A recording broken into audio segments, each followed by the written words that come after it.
and the weather's getting hotter. Summertime in the D with Detroit's big hitters. Woodward Sports. And the fantasy degenerates come together once again on a Wednesday night. I am not sick, well, a little bit, but not like I was last week. No energy last week. I'm going to bring it today. Obviously, Monday night doesn't hurt at all. Lions absolutely show that they've got one of the nastiest offenses in fantasy history. And we will certainly be talking about that today as well. My name is Anson Wells. I'm a fantasy jerk. This fantasy jerk to my left here is Brandon Cass. How are you, my friend? I'm fantastic. How'd your weekend go? Were you a winner or a loser in your leagues? I had a bad week. I was 1-3. Yikes. Undefeated in one after an 0-4 week. I came back Solid. with a 1-3. Tough week in fantasy. A lot of ifs and whats and butts and nuts going on in this one. Can't be any better with those Lions, though. Made a pretty bold call last week. Almost got it, actually, on the points call. But talked about Monster back. They ran it. Talked about Spy. They ran it. So way to go. All the difference in the world having a linebacker as your defensive coordinator versus the cornerback. I'm sure you guys have touched it on the Truly. We have talked a lot about the linebacking core and how good they looked. Mr. Bomber, Brendan, how was your fantasy weekend? I had a great fantasy weekend. You got some great teams. I'm not going to lie. The network team is great. The Fantasy Jerks team is great. The young guy kind of showing up, man. Yeah, that's fantasy football is my stuff, man. Network league, I had a rough loss by 2 points after just some garbage time. Jake Ferguson at the end of the 1 o'clock Man, slate, he was but good. It was one of those weeks where I won pretty much every single matchup, but the one league that you care most about, there's always one that you set aside. Which one is that for you? That's the one that I've had going for 10 years with my buddies. It's the one I pay the most money to be in, so it's the biggest pot. And I lost that one pretty bad, and Mike Evans went down. So even with a total win over the whole week, I'm still feeling bad just because of that one. You would have won if Evans didn't go down, right? You pretty much, yeah. Okay. Ryan, RTD, making us look good each and every week. How was your fantasy weekend? If I'm being completely honest. Turn that head around, why don't you, Ryan? Do I have to? Oh, please. A man of his word. There it is. We weren't here last week. I Me love and it. That's a Ryan nice played each color other on you, in the Ryan. Fantasy Jerks. I hate this. I look like a 3-year-old kid in hats anyway. Well, you got a young face already, but that hat makes you look pretty cool. No, it doesn't. I think I lose aura, actually. I think you look good in green and white, Man. actually. Superior color, superior mascot. Superior College. Superior college. Man. But anyway, to answer your question. We got 4 Spartans in the house today, just tonight. 4 Spartans. I will give you guys this. I love the Breslin Center. I got a chance to go to one basketball game so far in my lifetime. A Big Ten game against Indiana last year, which I love because Indiana won. No, wait. Only college or only basketball ever? Oh, college basketball game. Okay, College basketball. okay. My only Michigan State basketball game I've ever been to. I love the Breslin. It is a great venue. And also walking out with all the sad Michigan State fans after Indiana beat them was great. But no, to answer your question, I honestly was so sick this weekend, I didn't even pay attention to fantasy football. I know I lost, obviously, as you can tell. In my other league, I'm pretty sure I lost as well, but I didn't look at it, didn't bat an eye, and I was like, just give me to Monday. Give me to Monday. You know the only thing better than a sad Spartan girl? What? It's a sad, drunk Spartan girl. I went 3-3 for the 3rd straight week. It's driving me crazy. Mediocrity, averageness. I'm getting smoked and ridiculed in the Woodward League. Hey, I hate it, but I'm not undefeated in my league that I care about most. I got housed.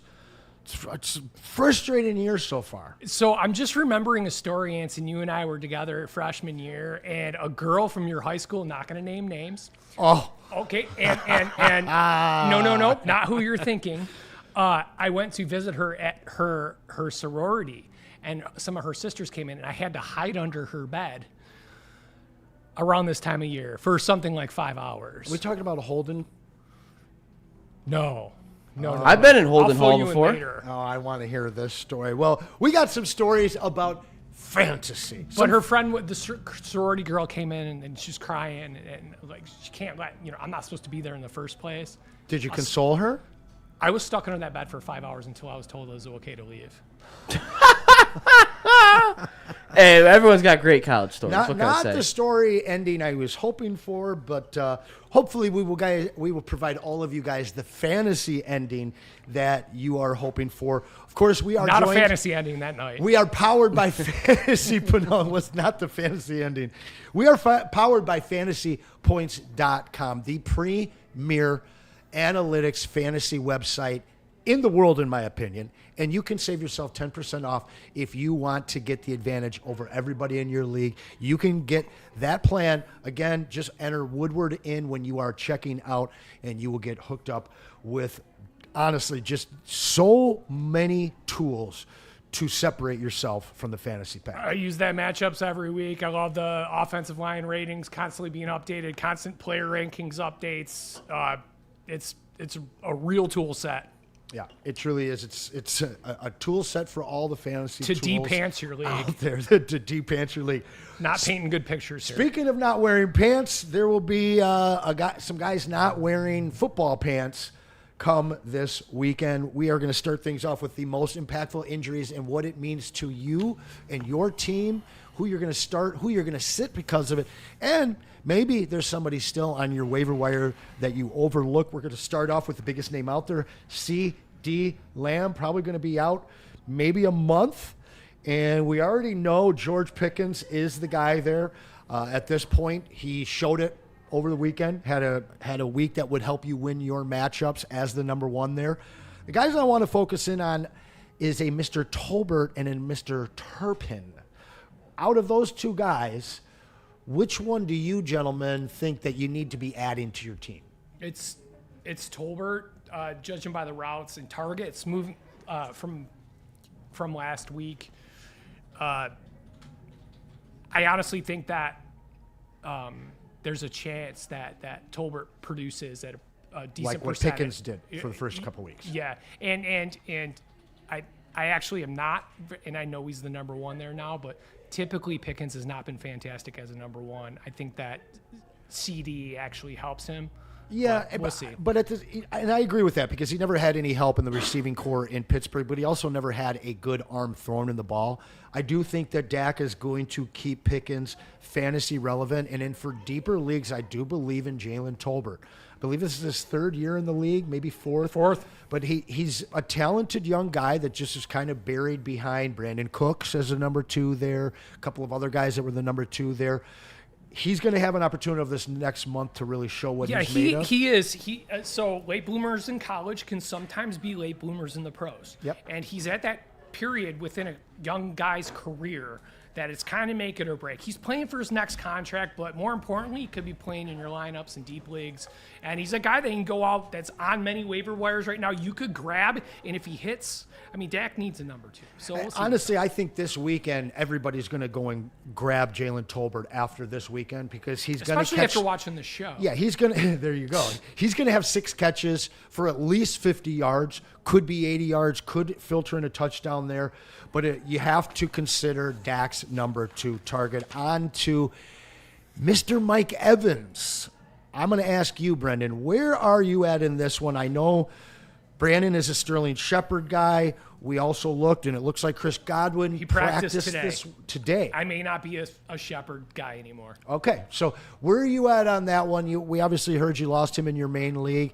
Is Chris Godwin somebody that just comes in and is putting up number 1 wide receiver numbers for Tampa Bay immediately? Maybe not number 1 wide receiver numbers because I still think Egbuka is going to be the number 1 wide receiver in that offense.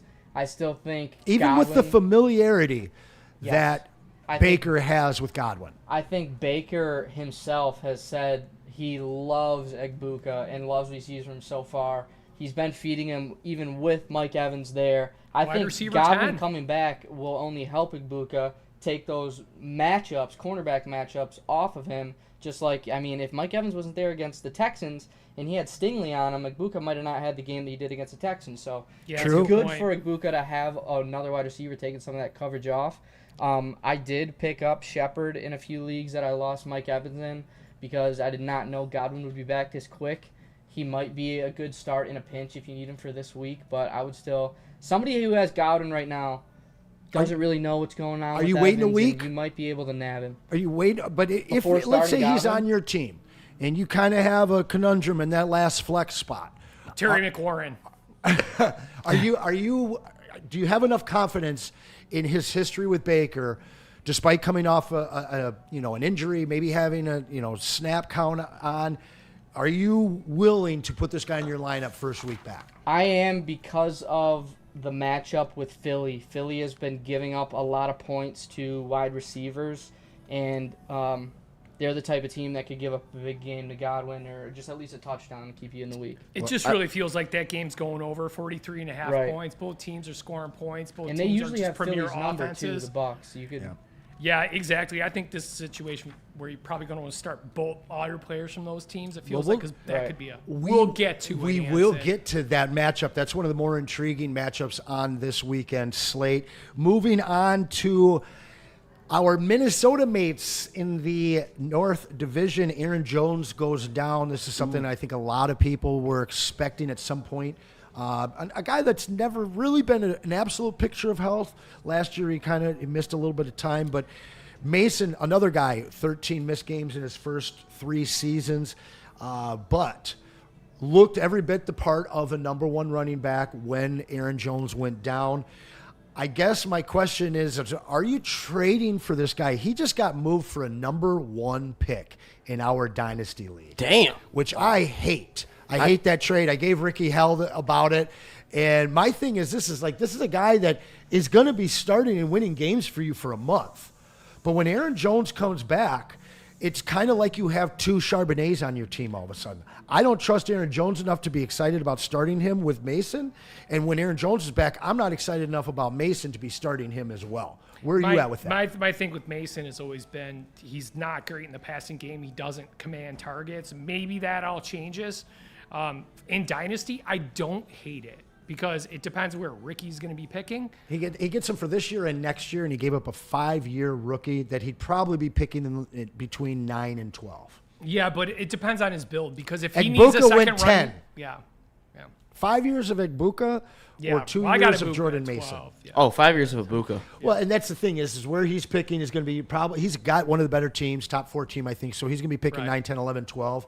And you give up 5 years in a draft where you don't know who's going to be there for you. You don't know that Egbuka is going to slip or whatnot. But at the same point, to me, I love having Jordan Mason, but I'm not going to go and pay big capital for him, knowing that Aaron Jones is going to come back and be back in a committee with him, even if Mason gets 60% of the touches moving forward. I think for Jordan Mason, obviously the Vikings, I believe, get Jordan Addison back as well this week, I believe. Yeah.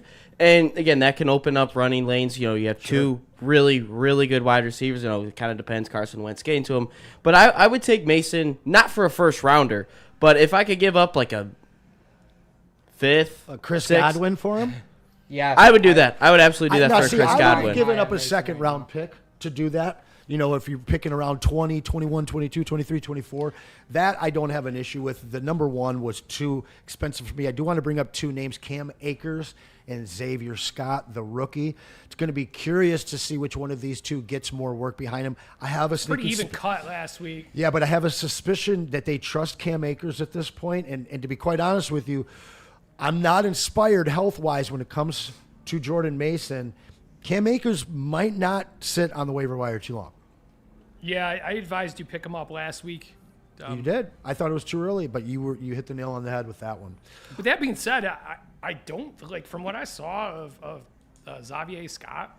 Xavier. That's a big boy. He's fast. I like that. I appreciate the correction. I don't like mispronouncing names. One name that I will not mispronounce that I've been telling you guys all about for a year. Trey Benson time. Yeah, James. Trey Benson time. I'm so hype over this kid. I told everybody it wasn't Jonathan Brooks. It was Trey Benson, the number 1 rookie running back last year. Didn't really get a chance to get much time because of dad mode James Conner. But James Conner's season is done. Rub it in. He's got to rub it in. And his career is not done. He'll resurface somewhere as a complimentary back. but his days of being an RB1 in fantasy are absolutely over. Enter Trey Benson. To me, this guy is a slightly smaller Dalvin Cook from everything that I saw of him at Florida State. He can do everything. He can pick up pass pro. He can catch the ball. Very fluid catching the ball. And he's a mean runner that can go outside or stay inside. I got him pretty much in every single league I'm in, except for damn Justin Satawa took him from me in the network league. This is a guy that I have said since the preseason, he will be a league winner because at some point he will have this job. James Conner's not making it through. He ain't coming back. Are you guys on board? You guys think Trey Definitely. Benson's winning leagues? This guy passes the eye test. I mean, out there, he looks like a guy that's ready to be a primed RB1 spot. You can catch So the does ball. Kenny Nwangwu. No, Right, Keeney but- language is not. Keep going. Keep You cooking, love the Brendan. deep cut RBs over there, Brandon, don't you? But yeah, Trey Benson, I think he's primed for a big role, especially I'm not seeing what you wanted to see out of Marvin Harrison Jr., some of the other pieces in this offense. They still used, even when Benson was there, they used Connor and Benson a lot. So this is an offense that likes to run the ball, likes to pass the ball to its running backs. Fire up Trey Benson in any league you got him. I mean, okay, so I know he's not exciting, but he's got commensurate size. He's got commensurate Are you speed. talking about Amari DeMercado or Murray still? DiMercado? Okay, I'm a DeMercado guy. Yeah. He's not great at anything, but he's solid at everything. Right. And he's had some top 12 performances at the running back position. One or two. Yeah, one or two. He is adequate. He's very good out of the backfield catching the ball, and he's very nice in pass protection. Yeah. So he's going to steal a little bit of thunder. I would imagine he ends up with maybe 25% share of what you're going to see. Very similar to what we've seen from Braylon Allen, but probably a little bit less. And he hasn't been, but in week 1, Breece Hall 8. And I believe that that's the kind of workload that we'll be seeing from Trey Benson. Again, as Brendan mentioned, that offense isn't inspiring anyone. There was a lot of hope for the Cardinals, but I do think that Benson brings them into the current day. I think that dad mode, James Conner was a little too old for an upstart offense, and I think they get a young dynamic back that probably is going to win some fantasy leagues out there.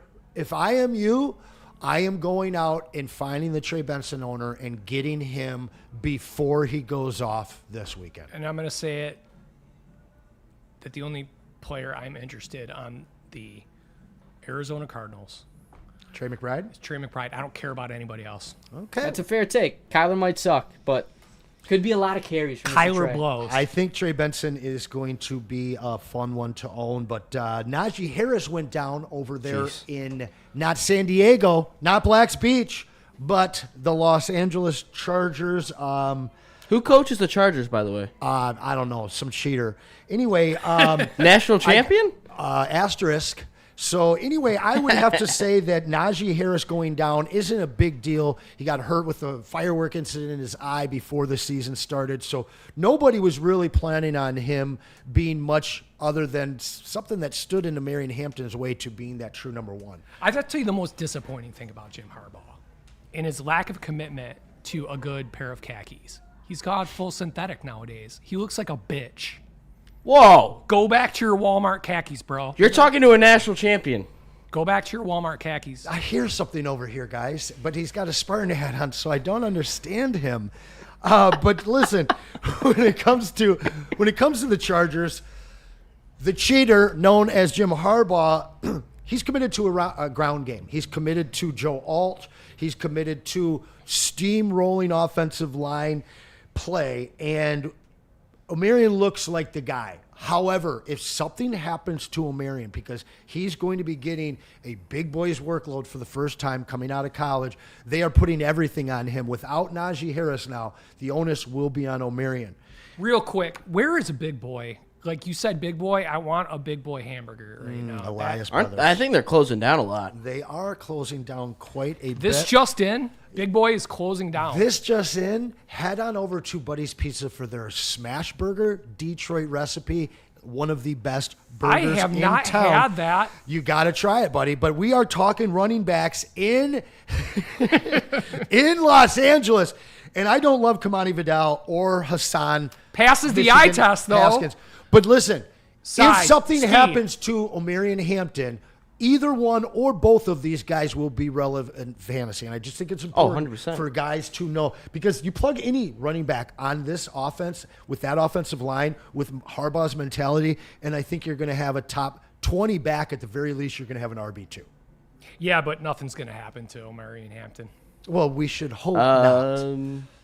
There's a lot of football to be played. There is. And a lot of times when, this is why we talked about sitting Travion week 1, sitting Omari in week 1, because by week 6 to week 8, then all of a sudden they start to really get put into the process, start getting the touches, and that equals out to a college season. But when you ask a guy to go out for 17 weeks and take that kind of wear and tear for the first time, you might miss a game or 4. Look at Jahmyr Gibbs, for instance. It took him to that 6 to 8 week Yes, mark to really get going, and Dan Campbell gave him trust, and now look at him now. So I would absolutely, you're 100% right. Even Quinshon Judkins, another guy, another kind of, they All the waited a rookie little running bit. backs. But yeah, any They rookie start running slow. back, wait a little bit. And those guys also had complementary backs that helped them stay upright all season long. So as good as Omarion looks, one of these two guys is going to get some touches, 5 to 15% of snaps. And if something happens to Omarion, you absolutely want the starting running back in Los Angeles. Moving on to New York. Tyrone Tracy is going to be out from 1, 2 to 5 or 6 weeks, a guy that I like quite a bit. Scatterboo, though, coming in, the guy is a violent NFL running man. The guy looks like a man out there, but he can catch the rock, too. He is incredibly productive. His yards per catch and yards per rush are incredible, considering he's getting very little and ferocity, push from the pain per tackle that he administers as well. Pain per tackle. Anson in the offseason, and I know you were really high on him around draft season. It looks like you might be right on that. He has something. Like something else. He's a gamer. He's not just violent. No, he's skilled. He's but shifty. He's violent, Yeah. shifty, and skilled. The fact that skilled. kid He's can got catch the vision. ball the way he does is shocking. I also want to add, it's dart season in New York as well. It's dart season. And what's a quarterback's best friend? His running back and his tight end, especially the run. A young quarterback in Dable. He's on his last life in New York, so he's going to ride these rookies out as best as he can to use that in the offseason meeting. Be like, look what I got building for the future. So I would absolutely use Scatterboo as much as I can. And we're going to talk about that game matchup. Definitely the Jackson Dart first start. Is I picked up the something very Soaker in a intriguing. league. I'm pretty excited The about Soaker, it. the Mormon Matthew, as you call him. Yep.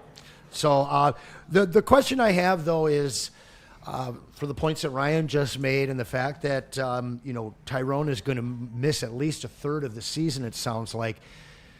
Trusty old, what do they call him, Motor Singletary? Devin Singletary, is this somebody that you're considering anywhere? Not one The bit. name that I won't hate go it. away. The name that won't go away. The only reason you considered him last year is because there was absolutely nobody else there to take carries from him. Until This Tyrone is- came over. This As is Mo- Scatterboo time, exactly. Exactly. yes. As Monet says, boring. I mean, you're talking about Scatterboo. You're talking about last week, the leading rusher for this team, the leading touchdown scorer for this team, the leading receptions getter for this team. Like, this guy does it all for this offense. This is all you want from fantasy running back, especially if you play in any type of PPR. If Tough you got matchup this coming guy, good for you, because he's probably not on anybody's market anymore. After, And after he that. looks like he could end up being a league winner type. Well, and after Definitely. this last week, I'm not Definitely. even sure that you can get him for an exciting price either. Right, that's what I'm saying, yeah. If you got him, you got him. If not, good luck, 'cause I don't think you can. Can somebody check the stats? I think he may have outscored Genty and Hampton thus far this season. Probably pretty darn close. I think he can- has. Hampton might come close, but That definitely might not Genty. hold, but Genty started to break This out is a in little bit a last week. half-point PPR league, and Scatterboo is in at 20. Ashton Genty, 32. 33. Very good guess. And then who was your third? Omari and Hampton. Hampton. Had a big Oh, week man, last number week, but 21, right behind Scatterboo, Okay. just less than 4 points behind him. Rookie of the year. Fant- Could be. Rookie of the year 2 behind New QB Egbuka. too, rookie QB, get in there, dumps off passes a lot. So And those two guys were going in the first 3 picks. Right. Scatterboo sitting there at 16 to 20 in most rookie drafts. So, last one that we've got here out of the injuries that you need to take note of is for the surprising and upstart offense, that the Indianapolis Colts seem to have now. And Alec Pierce, a guy that we talked about in that top 90 percentile of, speed, athleticism when he came really out of college. turned into an effective, real football player. And now he's going to be out for about a month. Yeah. And a guy that I love, a guy that I've talked about a few times on Fantasy Jerks is Adonai Mitchell. And Adonai, it's either going to be him or Josh Downs, but Adonai really fills the role left open by Alec Pierce. Are you excited about Adonai or Josh Downs? So I'm excited about Josh Downs, and hear me out. I just have to see it from Adonai. Jerk. What about you? Turn your mic on. That might help a little bit. I'm not excited for either of these guys, to be honest. I just think that this is more of an opportunity for Tyler Warren to take that next step into a Brock Bowers type character, and Michael Pittman You're not to get a excited larger about target 49 and a half, the highest scoring game in the slate next week? I'm really not. According to Vegas? No, Okay. At what point are people going to buy into the Colts? I think for me personally, it's if they beat the Rams. I'm looking at their schedule. The Broncos, again, that kick was, I don't know what the Broncos were doing, but if the Dolphins, and I believe it's the Jags that they won last week, I got to see a legit win. And if they beat the Rams, I will buy into the Colts. But if it looks bad, I really can't trust Daniel Jones just quite yet. I got to see him beat a legit NFL playoff team like the Rams. I know the Broncos could get there, I was but about to say, I think the Broncos are a pretty legit win, but I'm with you. I'm not buying this Colts. I think that they're going to fall off at some point in the season. They're not I agree. the Teams 12-win 3-0. team that everyone thinks Six they are. 3-0 teams. Indy is one of them. The Bills, the Chargers, the Colts, 3 in the AFC, the Eagles, the Niners, and the Bucks. Niners, So- easiest schedule. Oh, I picked the Niners to win that division. Same and make here, On- just because of that on- schedule. On Robinhood right now, Excuse me, make the playoffs, not win the division. Oh, I did the on Robinhood right now, for 4 cents a share, you can buy the Tampa Bay Bucks to win the Super Bowl. If you spend $10, you win $200. Okay, thank you for explaining that because I don't know what 4-cent shares mean. Yeah, so for every 4-cent share you buy, if you win it, you get $1. I had some interesting. I had an interesting parlay over the weekend. I nearly hit on. Accidentally put in Rashad Bateman, Andrews, Laporta, Gibbs, and St. Brown, and some reason I chose J-Mo over Monty. ooh. I know. 50 cents for $140. But let's squeeze in that dad mode real quick before we welcome back Theo Greminger of fantasypoints.com. Sir, are you ready for your dad mode? Yeah, I always am, Anson. I was born ready, damn it. This dad mode You is are brought to dad you- ready. That's right. This dad mode is brought to you by Van Johnson Law, fighting for you, and Manchego's Cheese Shop, Yes. fighting for cheese. That's right. My dad mode pick of this week, and in fact last week, still holding up. Keenan Allen. He leads the NFL with the most There games. he is. Leads the NFL with the most games of 14 catches, 13 catches, 12 catches, and 11 catches in a career, in games in a career. His 13th year, 13th round wide receiver league winner type, 28 touchdowns now, and over 4,700 yards with Justin Herbert. He's Justin Herbert's best man. He's his snuggie. He's the bane of all Lad McConkey owners. He is having an absolutely epic season, setting up to be a true league winner for those that had the sack to draft my dad mode pick of this week. Mr. Keenan Allen, you common lookalike. Good luck in the silo, brother.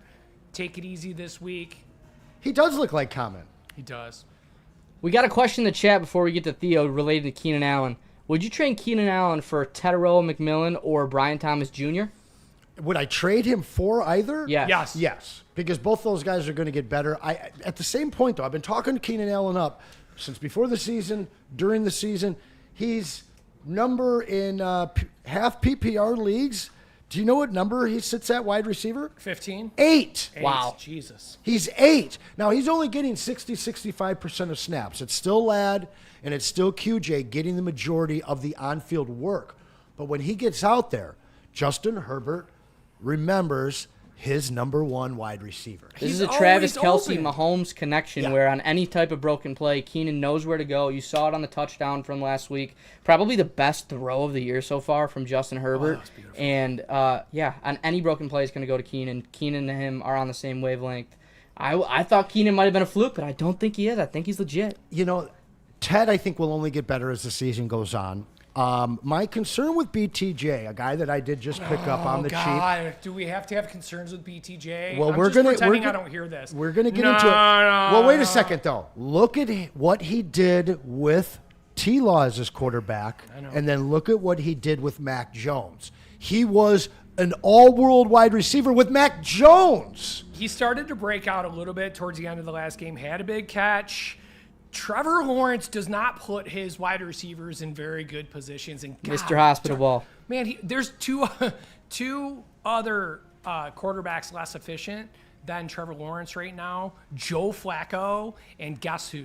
The rookie Cam Ward. Trevor Lawrence looks like a bitch right now. Justin Herbert. He does. He is Justin, a bitch. Remember, He looked like a bitch since Well, college. Let's be honest. Come on, see that hair? We remember talking with Theo week one about, hey, who would you pick, Herbert or Trevor? And it was kind of toss up at that point. But looking back, we could have had Herbert for a half round later. And man, Wow. what were you thinking? Got to bet on talent. I do want to add this from the Woodward Sports Chat. JB, no chill with JB Smooth Hey, in the there he chat. is. What's up, He JB? says start all Charger wide receivers on Sunday. Ladd, Keenan Allen, Quentin Johnston. Do you guys agree with that? No, I'm sitting Ladd. Quite Sitting Ladd, honestly. okay. Ladd, what he meant to that offense last year is what Keenan Allen was before that. So Keenan Allen being gone there, Ladd became his replacement. With Keenan back, that is the third down guy that Justin Herbert's looking for. Yeah, that is and- the and- clutch pass, clutch play moment that he's looking for. Ladd has become the wide receiver 3 in San Diego despite getting more LA. work. Excuse me. In LA, thank you. Besides getting more, he gets more snaps than Keenan. But Keenan is the guy right now. I am starting 2 out of those 3. But here's the thing, and to answer the chat, and who was that? I'm sorry. JB. JB, but one He of our works guys. here, so. I never learned to read. I will say that line in New York is dropping. The weather, windy in Jersey. Okay. Don't love it. That this is shaping up to be Hampton, Gadsden, and Keenan type weather.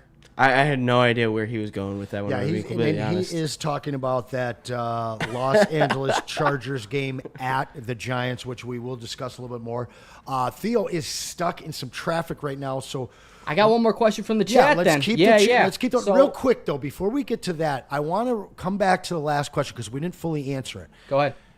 Who would you rather have, BTJ or Ted McMillan? I'm going Ted McMillan on this. I think that there's still room. I'm still not in on the Panthers maybe making the playoffs, but them being a team that can support valuable fantasy options. I think Ted has a higher ceiling than Brian Thomas, and that's just because I think he's the better prospect overall. Brian Thomas just really You like him as a scares me. prospect better than BTJ? I do, huh? yes, Okay. I do, and I know that they're close. I'm not saying that he's miles better, but this guy Tet, what he can do, this size, his hands, his jumping ability His to high routes. point the ball. He's not Go the to deep ball guy like BTJ. www.playerprofiler.com and compare the two profiles. Incredibly similar. But when you I was about to say, what does that say? use words like he can out jump without hands, look at the numbers. Brian Thomas Jr. is quite simply the most athletic wide receiver ever drafted, period. And did it as a rookie year. He really did it. That's the thing. Everything with Tet is speculation. Now, but at the same Thomas point, has done it. we're not talking That's a fact. dynasty here. We're talking redraft, and Tet is the guy there. Your 2 receivers at ADP are a damn near 80% bet to outperform their ADP. Now, he was a borderline mid-second round pick. Makes it difficult. Second-year receivers drafted in the second round, look at their overall performance. Typically, move to the first round. Is it going to happen? I don't know. Is he playing hurt? Yes. I'm still going with the guy who's done it before. The fact that we're comparing a 7th-round wide receiver to a 2nd-round wide receiver in exchange for a 14th-round wide receiver, hats off to anybody fantasy football, that took man. Keenan Welcome to Allen. Brendan, let's hit that next question, buddy. Yeah. Shout out to Dynasty Savvy, a first-time viewer. Hey. He says, I out. actually hopped into their live stream the other night and just asked a question. Saw him randomly on my YouTube and said, come check out our podcast. So Sweet. Thank you, Dynasty Savvy, Welcome, brother. for coming. Answer a question for you. Start Godwin if he plays, or your guy Matthew Golden in full PPR. Golden got some deep shots last Well, week. not only that, but he got a higher snap count. They've already talked about incorporating him more. Jaden Reed was fully out this week. I'm not sure that this is the ascension week for Matthew Golden. Against the Cowboys, Anson? I'm not sure it's his ascension week, and I was just about to go there.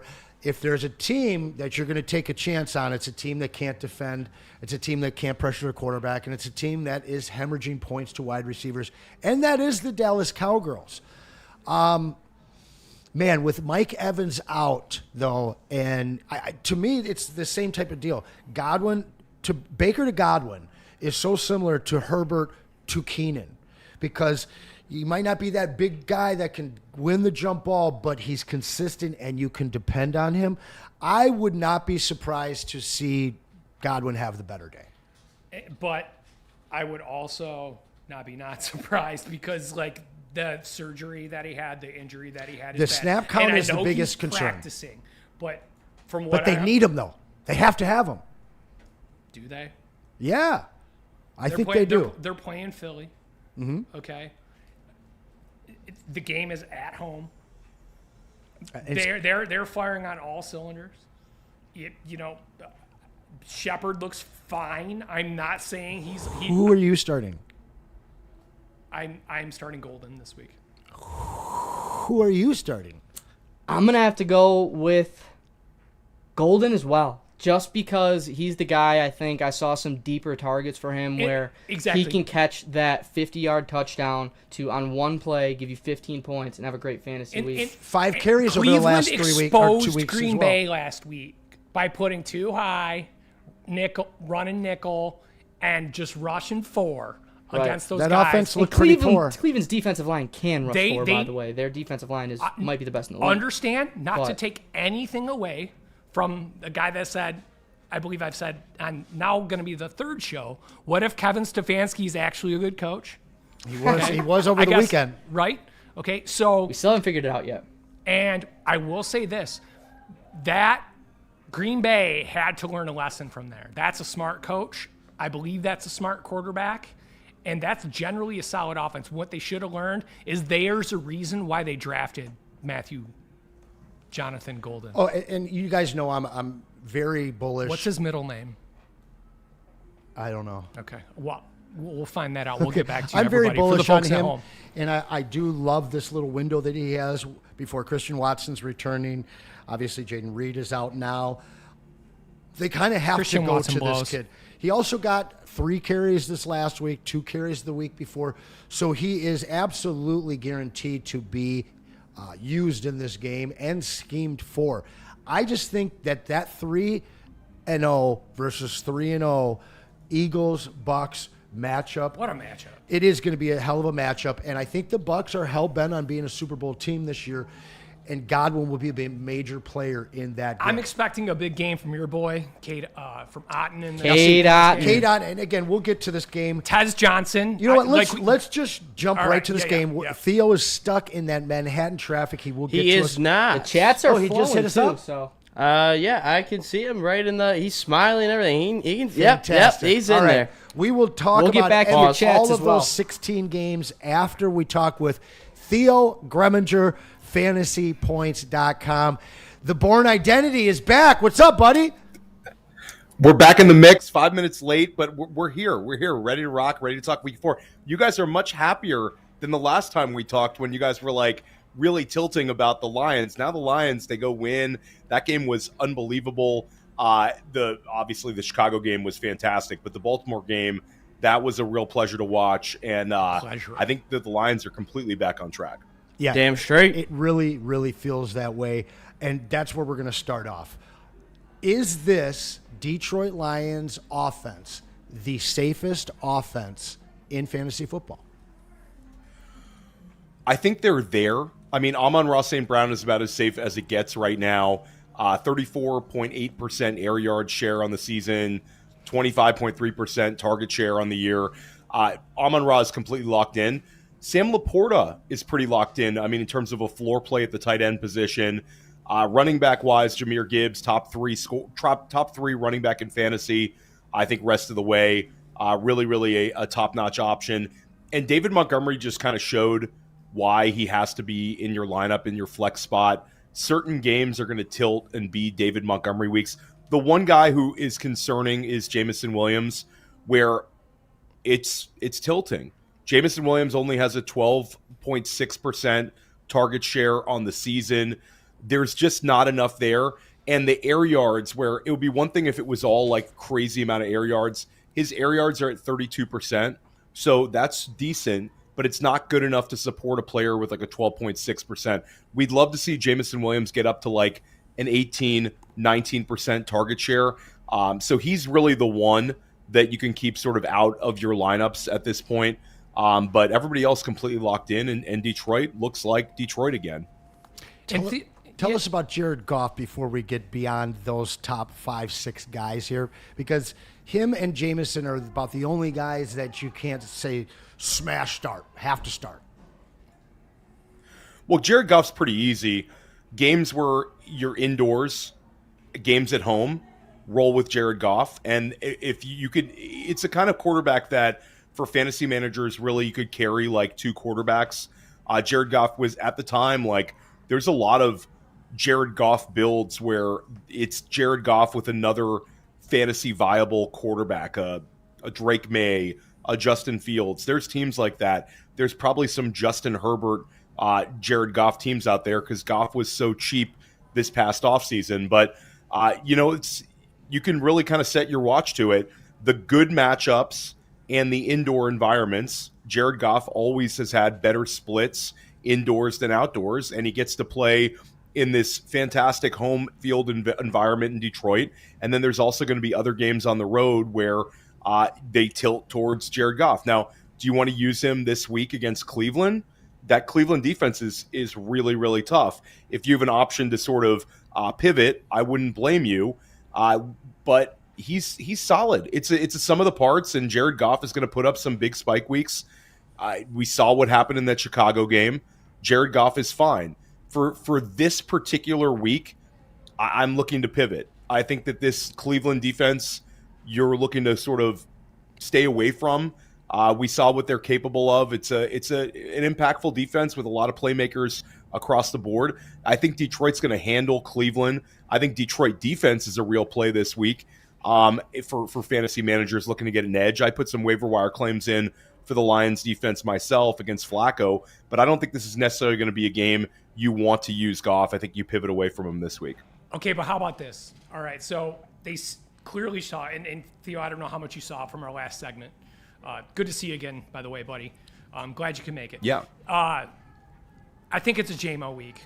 For reasons we talked about with Golden, Green Bay couldn't get over the top. They kept everything in front of them. Did a great job of just running base pressure, mixing up some stunts, and making Green Bay look really bad. If the Lions learn anything from that, is I think they need to. This may be the game to try to force feed Jameson and get him hot and make the teams around the league remember who he is. Like you said, we need to get him above that 18, 19. Let's try to shoot for, that just like last year, 22% target rate. Let's get the league remembering because we're only better for it. This is the week to try it. We got to sneak some plays past these guys. What do you think about that?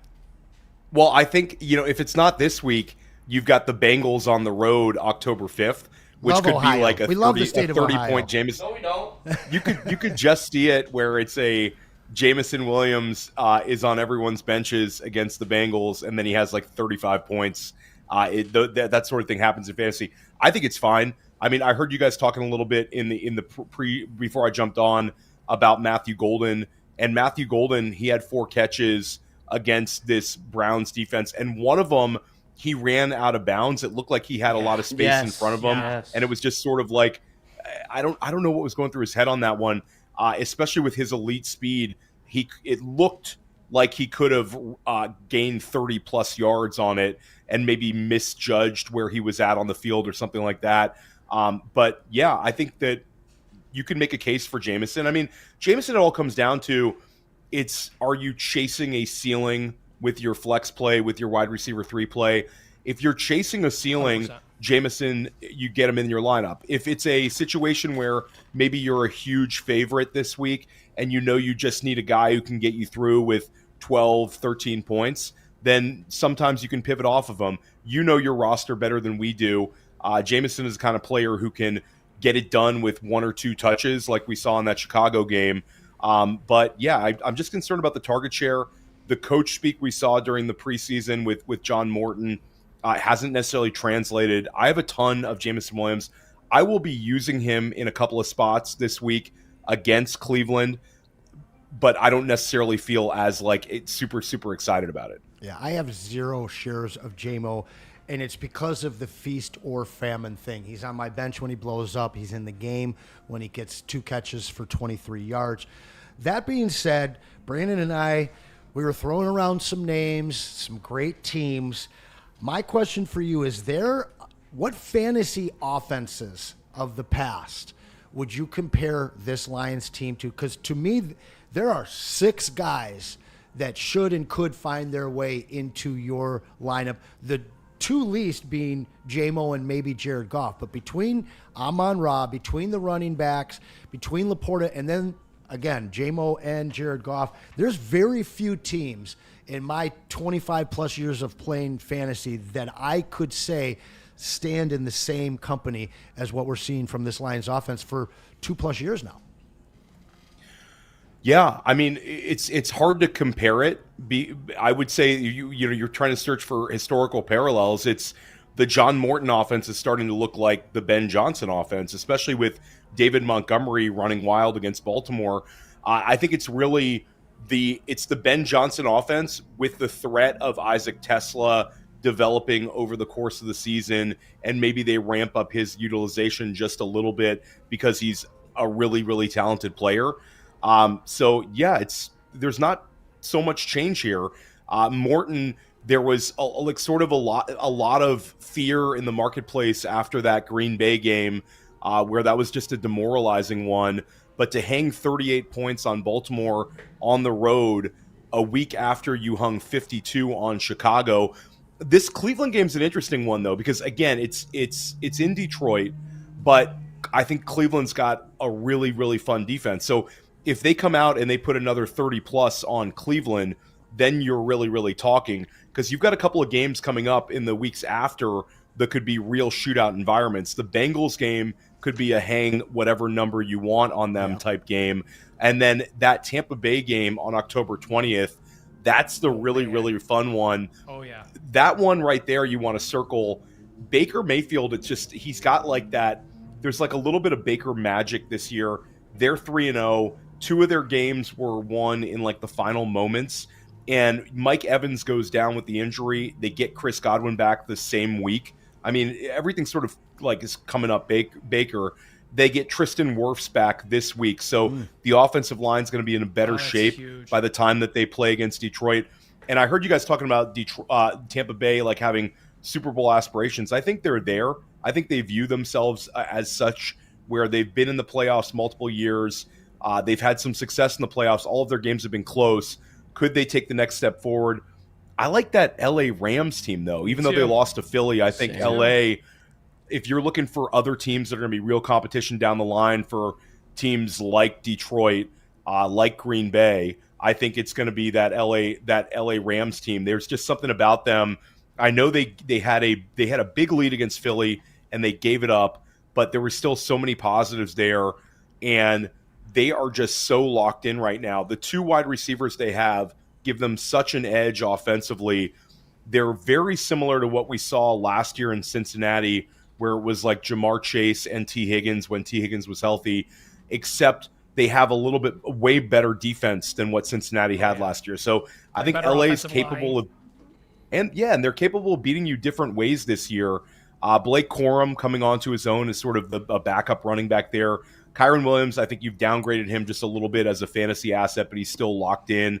And the offensive line, the defense, LA to me is sort of a dark horse team to get there out of the NFC. So NFC is going to be really, really fun. But that Tampa Bay game, I've got that one circled. That's October 20th.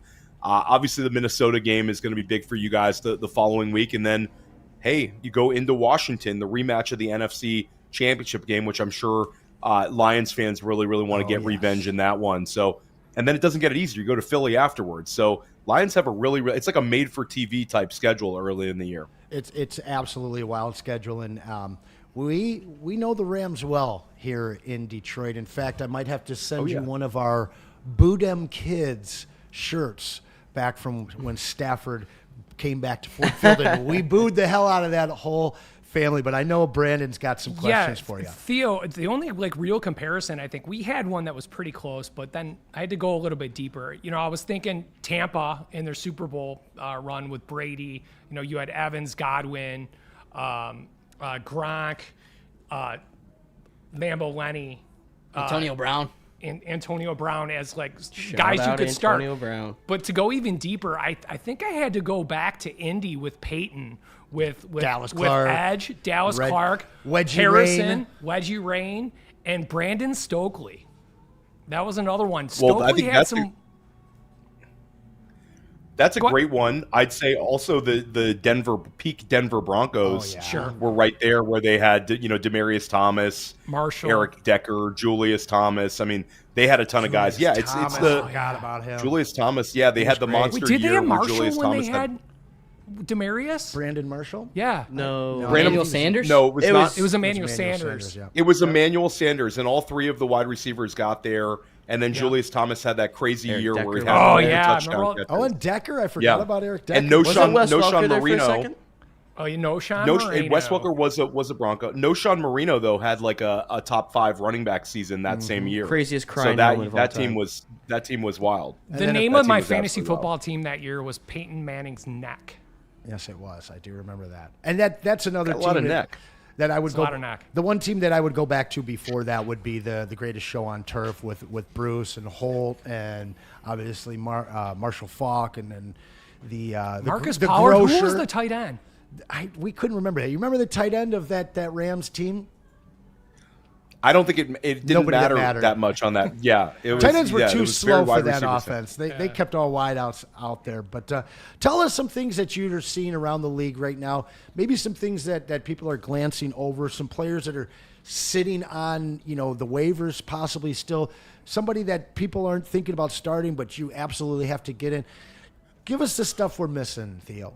Well, I think Aronde Gadsden is a really interesting pickup right now because of the quality of play we've seen from Justin Kazmarek Herbert. was talking about it for an hour before the show. I'm so glad you went there. It was about 5 minutes. Aronde Gadsden. Aronde Gadsden's really, really fun. It's sort of we were sort of head over heels for Harold Fannin Jr. earlier this waiver wire run, and Gadsden had a similar college path where he was 2-time All ACC. 4'6", 140, wide receiver background. I think he's 5th all time in Syracuse in catches, where there's been some really big time players coming out of that program, specifically at wide receiver. And Gadsden this summer, the coaching staff comped him to Mark Andrews. You also have the history of the coaches there with Greg Roman being associated with sort of peak Mark Andrews. You have Harbaugh being associated with peak Vernon Davis. There's a lot of target competition. This is not like a pick up a Aronde Gadsden and just throw him in your fantasy lineup this week. Yeah. I think this is more of a pick him up, see where this situation goes. The second half of the year, you might have a real edge at the position where they really like him. Again, when Keenan Allen's healthy, it's hard. And with Omari and Hampton coming on, Omari and Hampton, we saw him have a little bit of a breakthrough as a receiver this past week, but he's going to get considerable volume at the running back position. But it's Keenan Allen so locked in right now. Quentin Johnston is so locked in. Ladd McConkey looks fantastic. He's just not getting the target share that we maybe anticipated in the preseason, but McConkey's still a locked in wide receiver too. They have the 3 wide receivers, which really prevents a tight end from breaking out. But Keenan Allen breaking down over the second half of the year, the way they're using him at his age. Could happen. Very much could happen. If any of the wide receivers go down here, I think Oronde Gadsden could see a real role. And there's going to be weeks where you might just want to use Oronde Gadsden. The tight end position is just so weird that it doesn't take a lot. And the way that they use Gadsden after completely ignoring the tight end position for the first few weeks of the year and then just rolling him out in an important game where they came back and beat Denver, I think he's interesting. I think Trey Tucker was picked up in most leagues because he scored a lot, but a lot of people are sort of discounting this one. I'm not. I think Scott Barrett and I, we podcasted about it this week, where Trey Tucker is very interesting because you don't really see this where a guy puts up 40 points and then just completely disappears. Right. I think it's sort of like Jawan Jennings last year, where some people maybe brushed it aside as like a one-off fluke.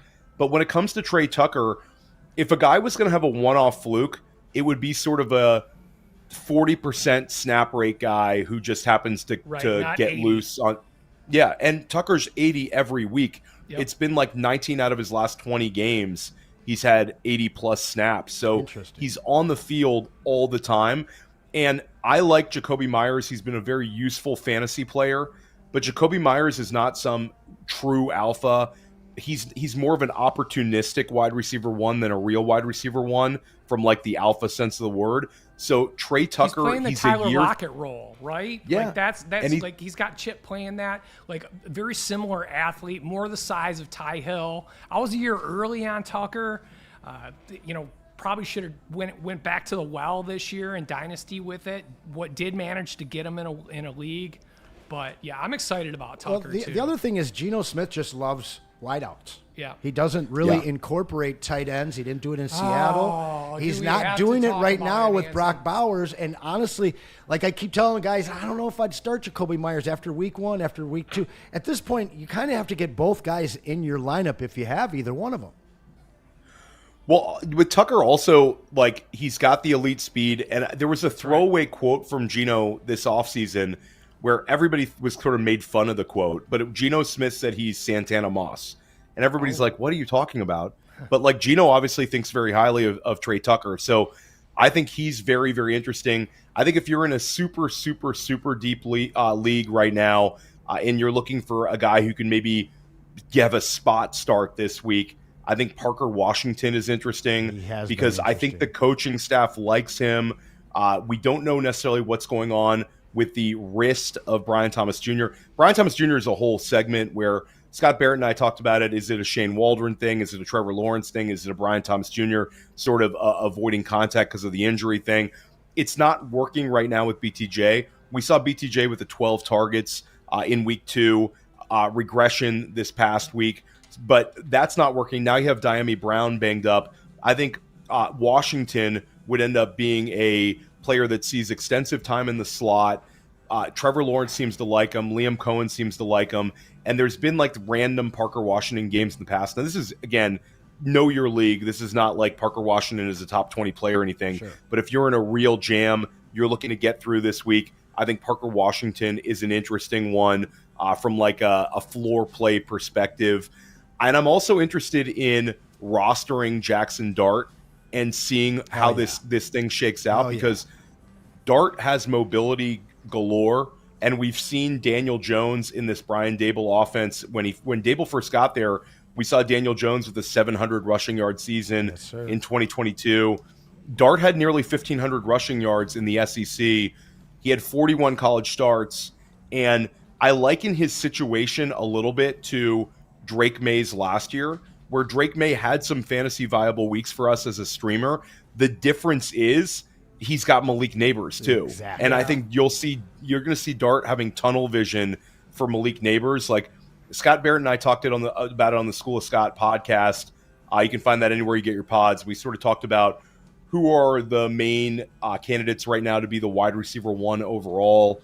Puka Nacua is probably the best bet right now. The way he's playing just looks fantastic and hasn't even scored a receiving touchdown yet.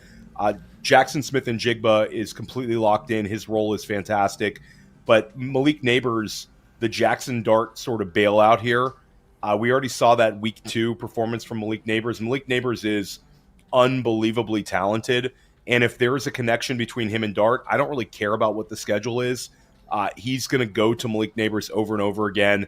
They've got Scadaboo out there. They've got Wandale Robinson. They've got a couple of pieces there for Dart to have some success. So, again, Dart's a Maybe stash not the first for week, sure. though.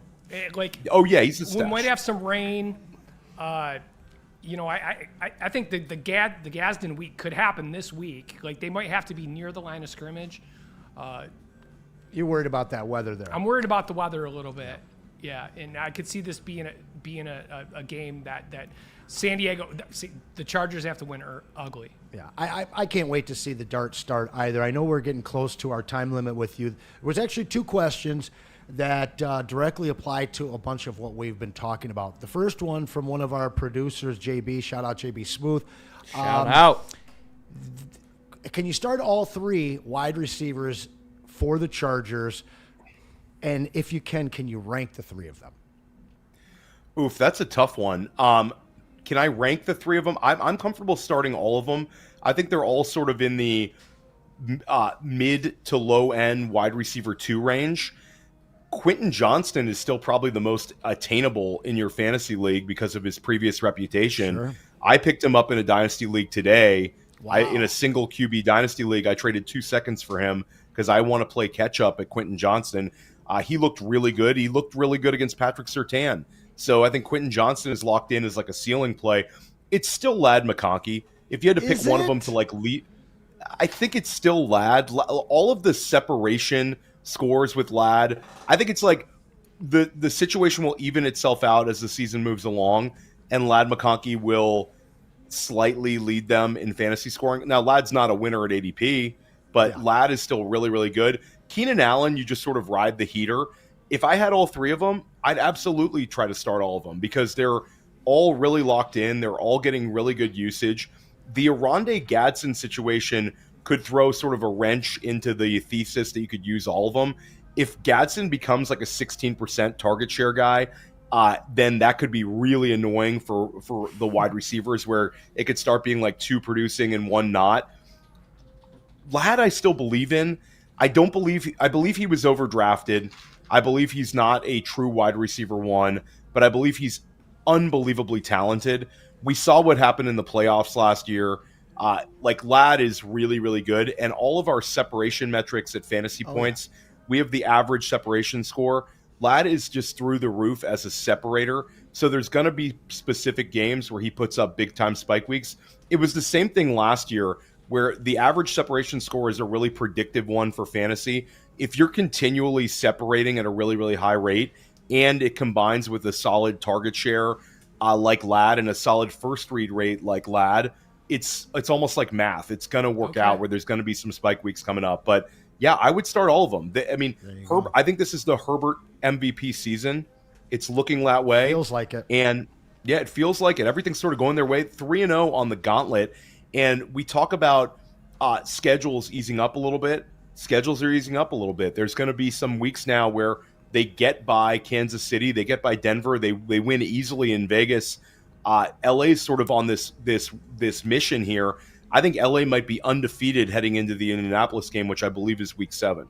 That'll be a fun new offense versus a new offense. Last question. We're going to stay on Keenan Allen. Had a guy ask us, would you trade Keenan Allen for BTJ or Tet? We said yes to both. Yeah. But the question is who would you rather have right now? Tet for the rest of the season or BTJ? I had a podcast. I host Fantasy Football Daily multiple times a week, and I had Jacob Gibbs from CBS, who's one of the sharper guys out there, with Ryan Heath of Fantasy Points, super sharp. We had this same kind of conversation. He's awesome. Yeah, Ryan's fantastic. Ryan's super, super smart. Thank you. And we're there right now. Teteroa McMillan versus BTJ. Am I crazy to say Teteroa McMillan? I hate the situation with ding, BTJ. Ding, ding. It's probably the wrong answer, but I am worried like crazy about BTJ. A lot of times these situations flip and a guy just has a big breakout performance and then all of a sudden it's wheels up. but I Getting worry a lot about verklempt the up wrist here. injury. It's getting I hot. worry about the wrist, all man. this heat on BTJ. I've got him in too many situations, Mr. Theo. Well, how much is it his wrist, and how much is it his production actually came with Mac Jones as his quarterback last year? Hey, that's a great one too. And Trevor Lawrence is just not that good. No, he's at the end of not. the day, Trevor Lawrence is just not that good. He's not an elevator of talent. There's always been a little knock that Trevor Lawrence never elevates his wide receiver one. We saw the Calvin Ridley season a couple years ago, and maybe that's where the trajectory for BTJ is headed. Where, and I think some BTJ managers will say, "I'll take it at this point." Where Calvin Ridley, I believe, was like the wide receiver 18 that season. Christian Kirk was like the wide receiver 12 in counting stats, but certainly not in points per game. Those have been like the two most successful wide receiver years ever with Trevor Lawrence. Really, the player that he elevated the most was Evan Ingram, a low ADOT tight end. So Trevor Lawrence is not an elevator of wide receiver talent. He hasn't been in any of his 4 seasons, and so far he hasn't done it at all this year. Whereas Tetairoa McMillan just absolutely looks the part. McMillan looks like a proper alpha. He catches everything. It's almost comical, some of the catches that he's almost making, where some of the highlights for McMillan have been the non-catches where he nearly gets these receptions. And it's like, what is this guy even on? The sideline catches, the one-handed catches, the way he's able to elevate, where I think McMillan over the second half of the year is really going to be trending up. And like we've seen multiple seasons, whether it's an Amon-Ra St. Brown, whether it's a BTJ, a lot of times these rookies, the production is better in the second half of the year than the first half of the year. I think that could be the story with Tetairoa McMillan. So I'm just getting better vibes when it comes to Tetairoa McMillan. And I think I would rather have him on my team. It's a crazy thing to say, but I don't like the vibes with BTJ. I don't like the body language. And I talked about this with Scott Barrett, where if you watch the interviews with BTJ, I want my wide receivers to be unbelievably confident, cocky. You think about like the best wide receivers in the NFL, they have this aura to them that they're the best player in the history of the sport and everything's going to work out for me. Give me the football. BTJ, all the interviews, the guy just seems sort of like a little bit broken by the situation. Like DJ Moore. He reminds me of DJ Moore, like not very forward, little camera always shy. Annoyed. Yeah. Yeah, and maybe that's just him, where we didn't necessarily pay attention as much last year, and it's not a guy that's ever going to interview particularly well. But when you hear Malik Neighbors, when you see Malik Neighbors, and you compare him to BTJ, it's like, okay, like, can we have a little bit more Malik Neighbors in our confidence level? So the BTJ stuff, I just don't like it right now. I really, really hope that I'm wrong on this one. I have some BTJ exposure. There's a number of dynasty teams I have that have BTJ on them. And in Dynasty, you can't really trade him unless you're getting some excessive offer or a chance to pivot to a guy like McMillan.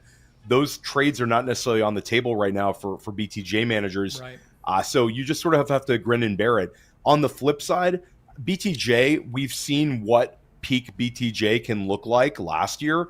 It's not like this is some theoretical player for us in Dynasty. That's it's already been proven. And players that have this sort of production and players that have this sort of production as a rookie, they're not usually like whittling and fading away. So this is probably a temporary thing. BTJ is probably going to get it together, but would I rather have Tetairoa McMillan right now? I think I would, for better or for worse. Wow. On point with our guy Brendan. He said the same thing. I think the biggest thing that I'm taking away from what you just said, it's not the talent on the field. It's the vibes that he's giving off right now. And there's no positive vibes around him right now. Maybe that breakout happens, but we absolutely appreciate your insight. Theo Greminger, fantasypoints.com. Great to have you back again, and we look forward to having you on at least a few more times. But as Brandon would always say, do you have any shameless plugs for us? Oh, yeah. Fantasy Football Daily, my podcast. Make sure you subscribe to it. School of Scott podcast, Scott Barrett and I. Fantasy Points YouTube. If you're watching this one on YouTube, especially, just go over to Fantasy Points YouTube, hit the subscribe button. We are the fastest growing YouTube channel in fantasy football because we're putting out really, really strong content that can help you win in fantasy. And I know you guys have a code, but I'll throw my code out there. Use the code Theo, get 15% off any Fantasy Points package. We'll see you guys soon. This is always fun. stealing our commissions over here, buddy. But hey, there you go. I'm taking give it. an extra 5%. It's We're not competition. mad at it. We just want our viewers to check out Fantasy Points because it's absolutely unbelievable. You're unbelievable. Everything you guys do, we appreciate it so much, and we look forward to seeing you again soon, Theo. Thanks, fellas. We'll talk soon. Have a good one. Good to have you again, Theo. Thanks, buddy. All right, fantastic stuff from Theo once again. We are going to jump right into the 16-game slate starting tomorrow night with that Seattle-Arizona game. We talked a little bit about it. He mentioned JSN. We're talking about Trey Benson here. There's a lot of things that we know. You're starting JSN. You're starting Kenneth Walker. You're starting Marvin Harrison probably. There's some things that you don't know. Trey Benson, if you don't already know, he is the new starter in Arizona. We've talked Another about thing that you already. don't know, Seattle's defense, #1 in the NFL. Wow, I did not know that. Because Mike McDonald's our coach. There you go. Michael McDonald. Y'all gonna be there. You're gonna be there. So Charbonnet returning. God, Does he I come sound back this great. week? So Nope. Fox. You don't think he makes it back? So he's practicing, but it's time for Kenny. But when he comes back, does that change your views on Kenneth Walker using I don't him at have a all? choice, Hanson. I am being blind to this. I have to play Walker, and that's it. Now, the interesting thing, which you and I discussed before the I just show- traded Charbonnet, by the way. Yes, you did. I traded Charbonnet and Keon Coleman for Travion Henderson. You guys don't even want to hear how cheap I got BTJ. But sticking with this Seattle squad here, week 1, 58% of the snaps, Horry Torton. Charbonnet.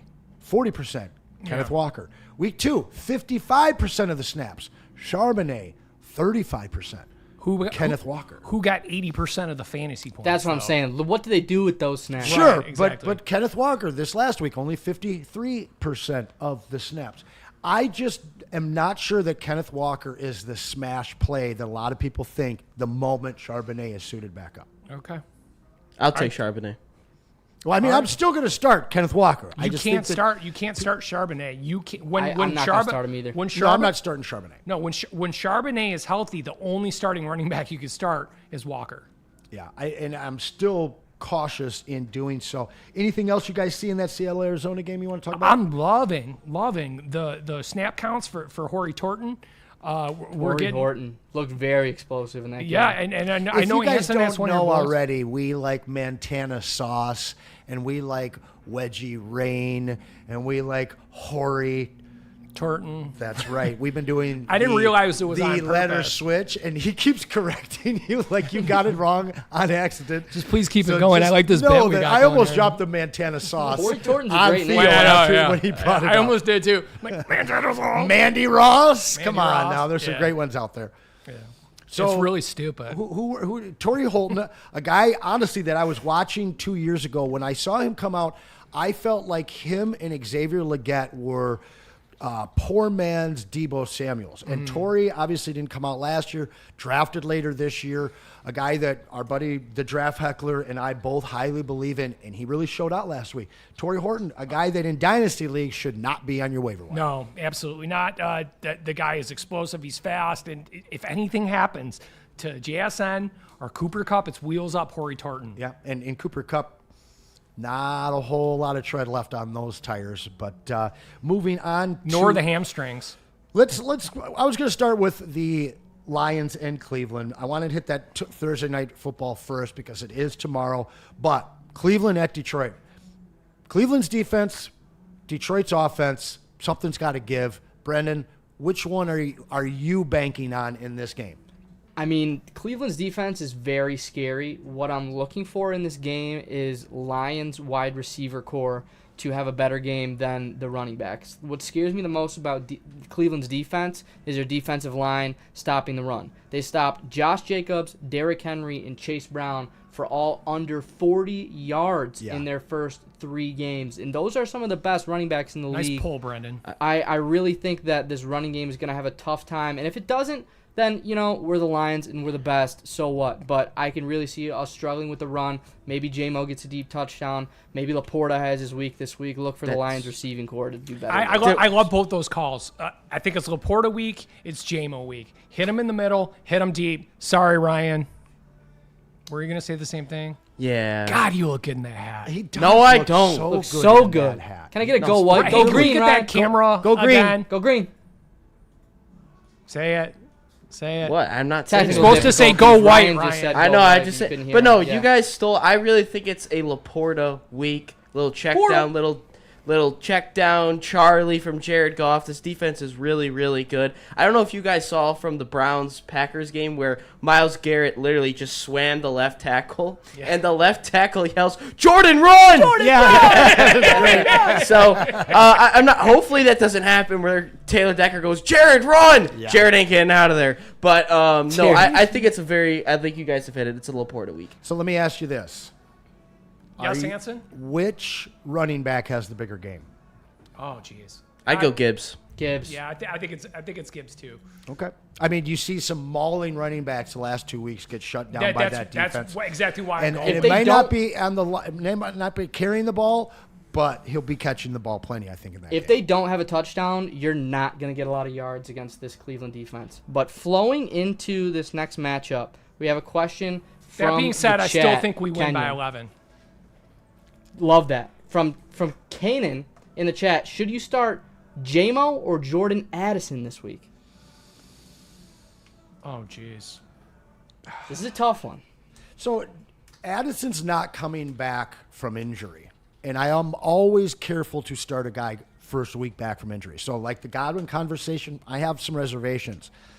Jordan Addison is coming back pissed off, right? And Minnesota didn't really have to fire up their offense because their quarterback just kept scoring touchdowns. So for me, I think that this is the game that everybody thinks. They thought Carson Wentz was going to have this really big game and create this quarterback controversy last week. That probably happens this weekend. Okay. So for me, man, Addison, or who was the other one, or J-Mo? Yeah, I think Addison's just a safer play in terms of I how think many you're catches wrong. he makes. Playing in Ireland, in the Steelers' home away from home. Oh, is that where the game is? In Ireland, huh? Rest in peace, Mr. Rooney Sr., former ambassador to the country the of offense Ireland. Is never owner. clean. The offense is never clean in those overseas That's games. right. No, that's right. It's JMO time this week, so book it. Yeah, J-Mo scares me. I would And take is the Wentz going to be able to support two receivers? I would take the usage floor. He didn't have to last Talking week. about former MVP No, I know. candidate Carson Wentz. That's right. They were up so much that he didn't have to throw the ball. We have no idea what he's capable of in that offense after watching him 1 week because he didn't need to utilize it. So Yeah. now he's got some toys back. He loses one in Aaron Jones, but he gets a more dynamic running back at this point in his career in Jordan Mason. You have Hawkinson, who actually showed a little bit of life in that game. And then you get Addison, which honestly makes their offense just more balanced. It creates more room for Justin Jefferson. I like Addison to catch 5 or 6 balls. I don't like J-Mo to catch more than 4. But again, J-Mo can do so much with just 1 catch. That's a really tough question. In terms of that Minnesota-Pittsburgh game, obviously, I think everybody's going to be firing up Jordan Mason. I don't like the over. It's 40 points. I hate that. They know in Europe these teams aren't scoring a lot of points. Gotta say the grass is different over there. The air is different over there. The It's tough to grass put is up a lot different of in points. Ireland. I mean, they make great golf courses over there. Yep. Those Irish links courses. My last question about that matchup, and this is really just for the whole year. Do you believe in Aaron Rodgers enough to the point where he can carry these guys like DK, the dual tandem tight ends that he has there, and the committee that No. he has in their backfield? No, You don't believe not it? at all. The only guys you can really rely on in that offense thus far are Jalen Warren, and he looks fantastic this year. And DK kind of, but still underperforming his draft position. Somebody we were extremely high. I know I was extremely high on him this year. Anson, I think I would take the Steelers defense over Aaron Rodgers. Over and Aaron all of them. Rodgers at this point. I'd take the Steelers defense. In this game in Ireland, I like that play as well. One of the things that we were going to discuss during the show today was just 2 surprise guys in the top 10 and 2 guys that are virtual locks for top 10 that are way out of it. And the 2 guys out of it are Justin Jefferson, the number 25 wide receiver right now, and DK Metcalf, the number 26 wide receiver right now. Maybe one of those guys has a big breakout game, but that happened in Ireland. I'm not excited for those prospects. 25 and 26 teeing off in Ireland. No, I think it's a DK game. I think that Jefferson and DK are going to do fine. Jefferson was getting his targets last week. They didn't need to score points. I think that game can go over. I don't love it, but it's a real must-win for Pittsburgh. Yeah, I think it's an over game at 40 points. I know it's overseas and all that, but let's move on to the guys we hate here in town since 1991 and a hell of a lot more after 2024. The Commies of Washington will head down south to face the Falcons. And, Jaden, is he returning? If he is, you got to have him in your lineup. McLaurin might be out. I'm still not sure I'm getting him in my lineup, even if he's healthy, although this last week it seemed with a different quarterback, Marcus Mariota, that McLaurin... He looked good. He did until he got... Mariota, you mean. Mariota looked but good. McLaurin was looking good as well until he got dinged up at the end there. Are you trusting this Washington offense against what seems to be a very good Atlanta Falcons defense at this point? I think the only trustable player, it feels like, in that offense right now is Zach Ertz. If Jaden's in, not with Mariota. Yeah. Debo Samuel? Debo was very, very active in those first 2 weeks with Jaden Daniels, and I just liked how they used him in a lot of different ways. I like the way they used him in week in both those one. games. The last 2 weeks, it's not really been the scheming to him the way that I saw in week one. But I'm with you. I think that Debo Samuel, especially if McLaurin is out, is a must. I think Atlanta is going to give Washington fits. That is a damn good defense. And I know Penix didn't look fantastic. He's been incredibly unproductive, but they got a lot of weapons. I wouldn't be surprised at all if Atlanta won that game at home. Do you think that they can feed those weapons, though? Because what I'm seeing from this Atlanta passing And game... I don't care whether the Falcons win or not. My question is Penix, can he carry anybody? I don't care if how come you guys don't care if Atlanta wins? Because we this need is a Washington fantasy to show. lose. I get that. We need Washington to lose as Lions fans. But we're not talking. That's a different show, buddy. And I know we'll get you on one of those shows one of these days. I'm still a Lions he needs to fan. be, yeah. I get that. He needs But to get the his Lions fact, takes what we're off. talking about is fantasy right now. And is Penix able to carry anybody not named Bijan to the point where you're starting him? Because right now, the kid from USC just looks like trash. The whole offense looks like trash right now, and they're winning football games. It's weird.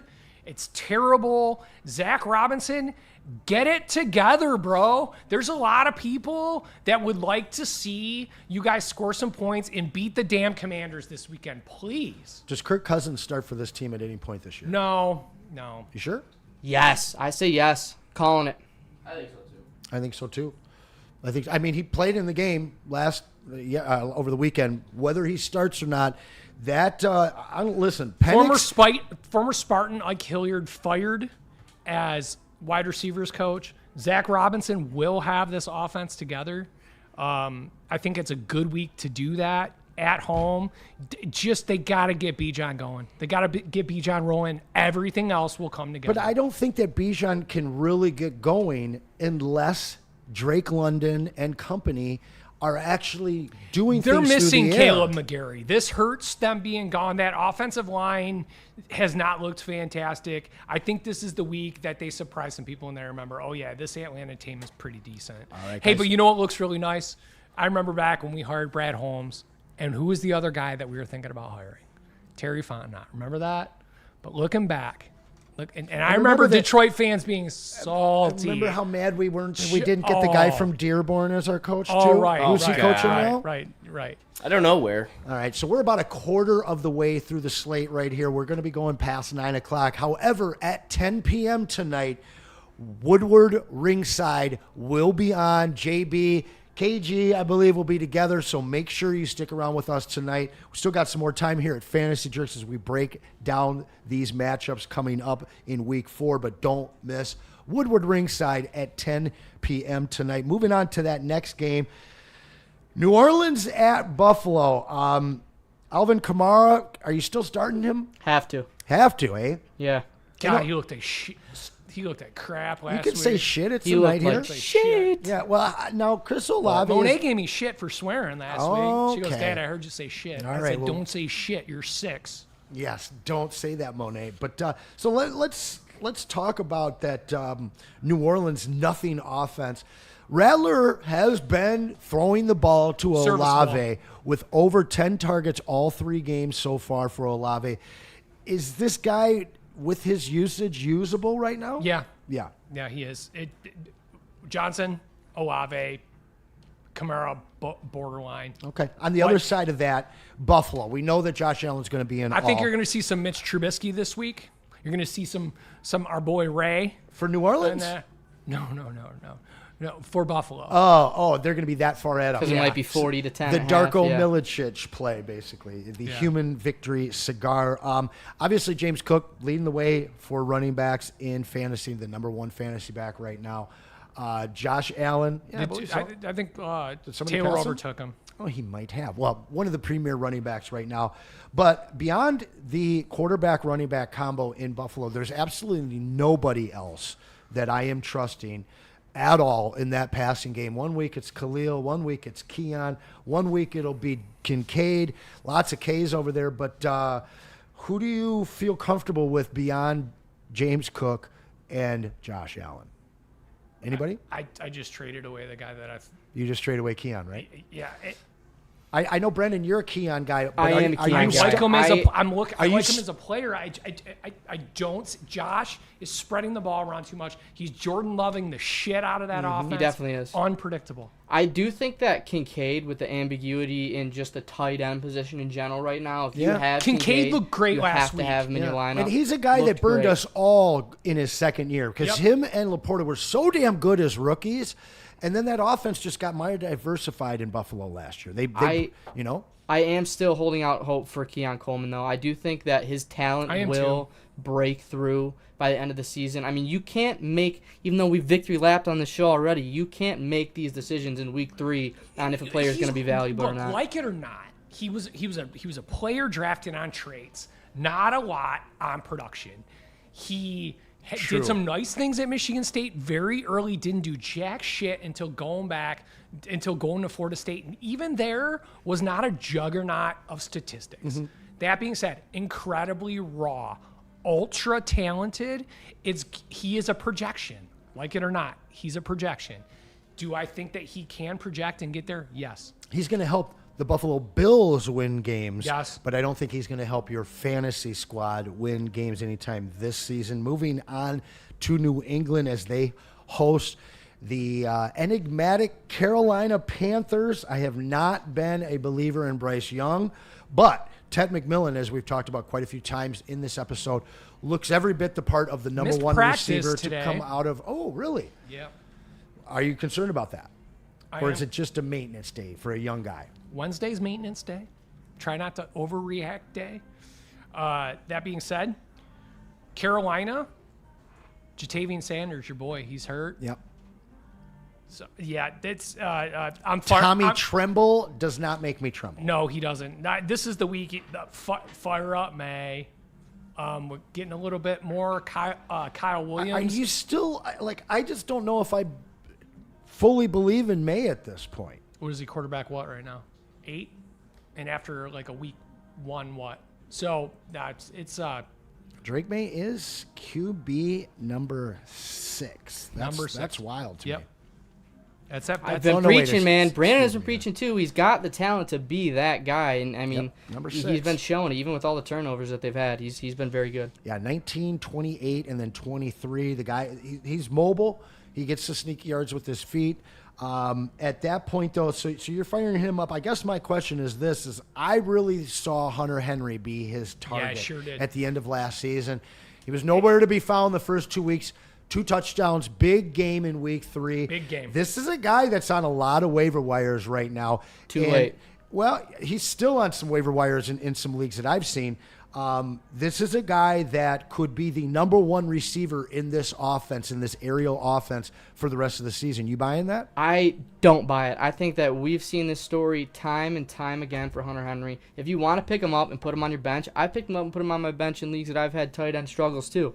But the thing with him is he's going to have this huge week where he gets all these receptions, a touchdown, everything. For the next couple weeks, he will give you maybe under 5 points. He will be nothing for you. And then right when you give up on him, he's going to have that spike week again. We've seen this every single year for Hunter Henry these past few years. Bold takes by Brendan Bomarito. He will have his spike weeks, but he will fail you if you want to rely on him every single week. Play your matchups with him.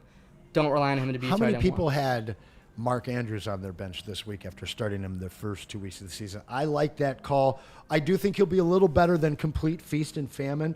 There's another guy, though, in the backfield that I know you wanted to bring up. Can you start Travion Henderson yet? After the last 2 weeks of Antonio Gibson and Ramondre Stevenson, the husk of that football player, I know he looked explosive a couple weeks ago, but you just see it. I think dude's washed. It's Travion time. Snapshare this week? Yep. I'm not starting him this week. I got to see it before I put him in. If he comes out and only gets another 8 touches, your team is most likely losing that week. I can't wait. New England has to win this week. They can't afford to fumble the damn ball away. May already does that enough. It's Travion time. I think Travion is the guy you go out and trade for right now. Because it may not be this week, but it will be in the next few weeks, I think, where the switch happens. And Travion, much like Trey Benson, could very well be a league winner in the second half of the season. Moving on to that rainy game in New York that we talked about quite a bit. We don't have to spend too much time here. We know the offense and defense for the Chargers looks maybe like they could be on their way to a Super Bowl. But young Ryan brought up Jackson Dart. I think that's, all we need to discuss here in this matchup is, will Jackson Dart be able to feed these receivers like Russ has fed them, even though Russ isn't playing so well, except for last game with Malik Neighbors and that Chiefs defense. I mean, Trent McDuffie is going to shut down your number one guy. There's no escaping that. He did it to A.J. Brown. Does Jackson Dart come out here and keep these players alive? No. It's going to be a big no from Ryan. No, Jesse Minter, dog. That's all I got to say. You're wearing the wrong hat for that one. But on to Brandon, where are you at with that? I think you got to play Scatabo. You got to play Neighbors no matter what because of where you drafted him. Everything you take is a bonus. Now, Wandale. Wandale was a guy that found his way into a lot of lineups in week 3. I advised against it. I think like Wandale's going to Wandale. have a Wandale game. He's going to have 6 catches for 48 yards, and if 11 points is going to get you a win, maybe you play him. One of the things that I have found to be gospel truth in fantasy football is when that backup young quarterback finally gets that starting status, he takes a second-team wide receiver with him. Yeah, a guy that he's been throwing to and build that rapport through OTAs. Are you saying what I think you're saying, Anson? Number 15, Darius Slayton? Well, Slayton showed some life in this last game. Then who are you saying? I'm not sure who it is. It might be somebody we don't even know yet, but don't be surprised this game when a name out of nowhere shows up in New York because Jackson Dart is under center. But that's a game and a performance from that young man who I felt was the best quarterback in this draft. I can't wait for that one. Wow, really? Oh, yeah. And Braylon went hard back on me on that one. He pushed back. He said no. But I got a chance. I really pay a lot of attention to the draft combine. I watch all of it, not just I don't watch the 40, to be honest with you. It's the gauntlet. It's the throws to multiple different. What's that? I don't think the 40 matters that much. Especially when you don't have pads on. That's what you can have a wide receiver run a 4.3 in the 40, but what if they're scared and hesitant out on the field? That's like John a 4. Ross. That's like a 4.7. It's like Dalvin just Cook another falling factor. because he ran a 4.6. Well, I'll tell you what. You put full pads on him and Jahmyr Gibbs. And Jahmyr Gibbs is running slower. Dalvin Cook, it's like feathers on him. You know what I'm saying? So I kind of lost my train of thought there. Sorry, my bad. That's okay. Where were we with Philly, Tampa Bay. No, we were with a rookie's young from the second lineup, from the second team. Yeah, either way, I'm looking forward to Jackson Dart. I don't think it's going to be a great first game, but we saw what Could it be Daniel Bellinger? There you go. Theo's hurt. Yep. And so to Deep me, cut. Maybe you play him in daily fantasy. just listen, guys. Watch that game. Watch a name you haven't seen pop up out of nowhere because Jackson Dart favors him. But what we saw in the preseason, this kid could be lights out. I know where I was at. That combine stuff, you get a chance to watch these guys on the sideline with people they've never met, with multiple receivers and running backs that they've never worked with before.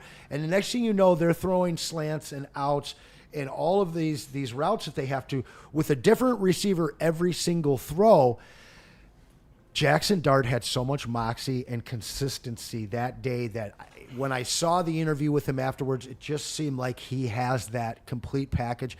I think this is the best quarterback. Momo Matt has the soak factor. This is the best quarterback they've had in New York since Eli won some championships there. But we will move on to that Philly Tampa Bay game that I know all you guys would like to talk about. I think we'll all be watching. My first question, through the first 3 weeks, we saw a lot on the ground or we saw a lot through the air for Philly. It was either one or the other. Do you think that this is a game where they put it all together in the run and pass game? 43.5 is the points in this. This game is going over. I would say so. And you have to start everybody.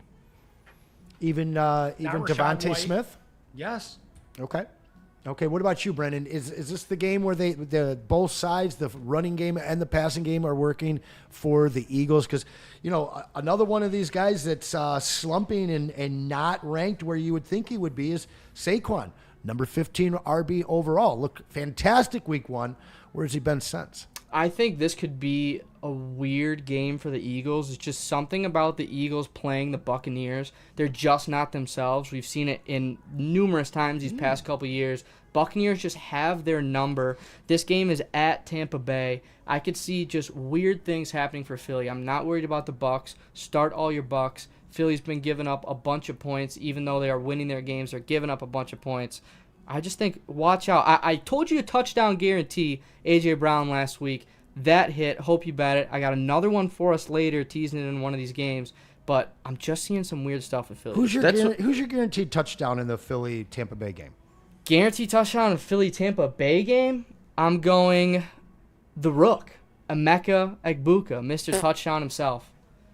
Don't like Buckeyes. But no, I agree with Brendan. For some reason, the Bucs always show up in the big games, and then they play like the teams that they should beat, and they struggle. Struggle the Jets. Like, exactly. They could have easily lost to the Jets. Aaron Glenn, maybe. They almost Dance lost on the to sideline. Atlanta. So I'd take the Bucs. Like any player. You said starting all of them. Are you starting Sterling Shepard and Chris Godwin? I'm starting. Those are tough. Those aren't automatic starts. I'd start Ibuka. Are you starting Cade Otton if you're kind of in a spot with maybe Cade Otton and Cade Otton's a top 12 tight end right now, so I think there are. I think people need to remember what Cade Otton did when Chris Godwin went down last year. Thank you. Before McMillan, the kid who's injured this year, the rookie last year, before he stepped in and started doing some stuff, Otton was on fire. Top 6 tight end. Then Godwin came back. He disappeared. Do you see that happening again without Mike Evans now? Yeah, I could. He's the unless Godwin is 100%, he's the second most reliable target in that offense. Cade Otton feels like a guy that's going to be one of the top 3 waiver ads after this week. I'd tell you, viewers, go and get him right now if you have the room on your roster. I like that advice, Anson. All right, on to Tennessee at Houston. Gotta hate this game. This is going to be really ugly. Elick Needs to be on a roster. That's it. He needs to be on a roster. Elick been Ayamon. Right, but he's Preaching. wide receiver what right now? We've 24 been or preaching, something? exactly. Like, Hope you listened. Yeah, we have been talking about him for some time. Shout out Since Brendan the and last preseason show. Kaz with that call. Is there anything that can save this Houston Texans offense right now? Oh, God. Oh, yeah. Laramie Tunsil. I like that. Oh, wait. He's a commander. Oh, God, yeah. You know what that was, Anson? Damn commies. Dumb. Yeah, honestly, that offensive line is just in such disarray for the Texans. You saw Nico Collins rebirth. He does look like you can be using him where you drafted him to be used. But there's no running back over there until Woody Marks gets his chance that I believe in, right? Yeah, they're just vulturing each other is what's going on. I think when you add the two together and were to give guys an 80% share, it would perhaps make them more effective because they wouldn't be telegraphing what the hell they're going to do. Yeah. One. Second of all, there's no running back there because they're splitting time. Yeah, and that whole game... script has been terrible because they're playing behind. Running backs are not getting what their carries are. And Elick, as much as he gets in the end zone, I'm not quite sure how much you can trust him from a production standpoint if he's not getting in the end zone. There's a reason why there's 38, the lowest points prediction on the slate. Yeah, Houston has a great defense. The offense isn't going to carry it. I'm not starting anybody in that game. Indy at the Rams. This should be a fun one. Surprising offense against an offense that we've known for some time now. Which one do you trust more through 3 weeks? Rams. The real one. Yeah, exactly. The Rams. In the preseason, you guys gave me shit when I said that. When I asked the question of you guys, would you be surprised if Tampa was playing the Rams in the NFC Championship? And you go, oh, not when Stafford's back. And okay, fine. Can that make? I don't know. Right now, they look like a top 3 team in the NFC. Definitely. I think that this is going to be a game. Highest points prediction on the slate. I freaking love this game. Fire them up. This is a 14-point win by the Rams, a 2-touchdown win by the Rams. I'm calling it. So is this the Indiana Jones finally comes back down to earth? This is the flake game for the Colts. I'm not buying this Colts team. I am buying Jonathan Taylor. Underneath the falling wall? Yes. I think this is a falling out party for the Colts. It might not be horrendous for fantasy because Jonathan Taylor is amazing, and Tyler Warren is pretty good himself too. But I do think this is where a wake-up call to where maybe, hey, the Colts aren't going to be this 13-win comeback team. I think people are going to be surprised. I think it's going to be a great game. I think it's going to be a high-scoring affair, and I trust both of these offenses. Not because I'm a big believer in Daniel Jones, but the way they're scheming that offense in Indy right now, it puts him in a position to succeed. Line, Jonathan Taylor, top 5 Michael offensive Pittman line, healthy, top 5 Tyler running back, Warren. Plenty of targets. That's it. No, I do like that. And the Rams, obviously, we know what they are. Devontae Adams I looks... think Bomber would be about quarterback 12 right now in that offense. I could see it. At least 13. I mean, I don't underestimate his athleticism. Don't underestimate QB2 back in the day. That's one thing I've learned very early here. We do love Bomber. He's a borderline QB1 in that offense. Bomber will be setting us up downtown this weekend as we will be at Second Best Bar for the pregame show. Make sure you join us there and then head on over to Gillies on Woodward and join us for the watch party and the post-game show that you guys all love. And I do believe it will be after Lions victory number 3. But let's move on to that Jacksonville at San Francisco game. Undefeated San Francisco, smoke and mirrors a little bit there. They should be getting Brock Purdy back maybe this week, I think. But they have nobody healthy in their passing game. Kittle's out. Ayuk is still out. Juwan Jennings was out, but Mr.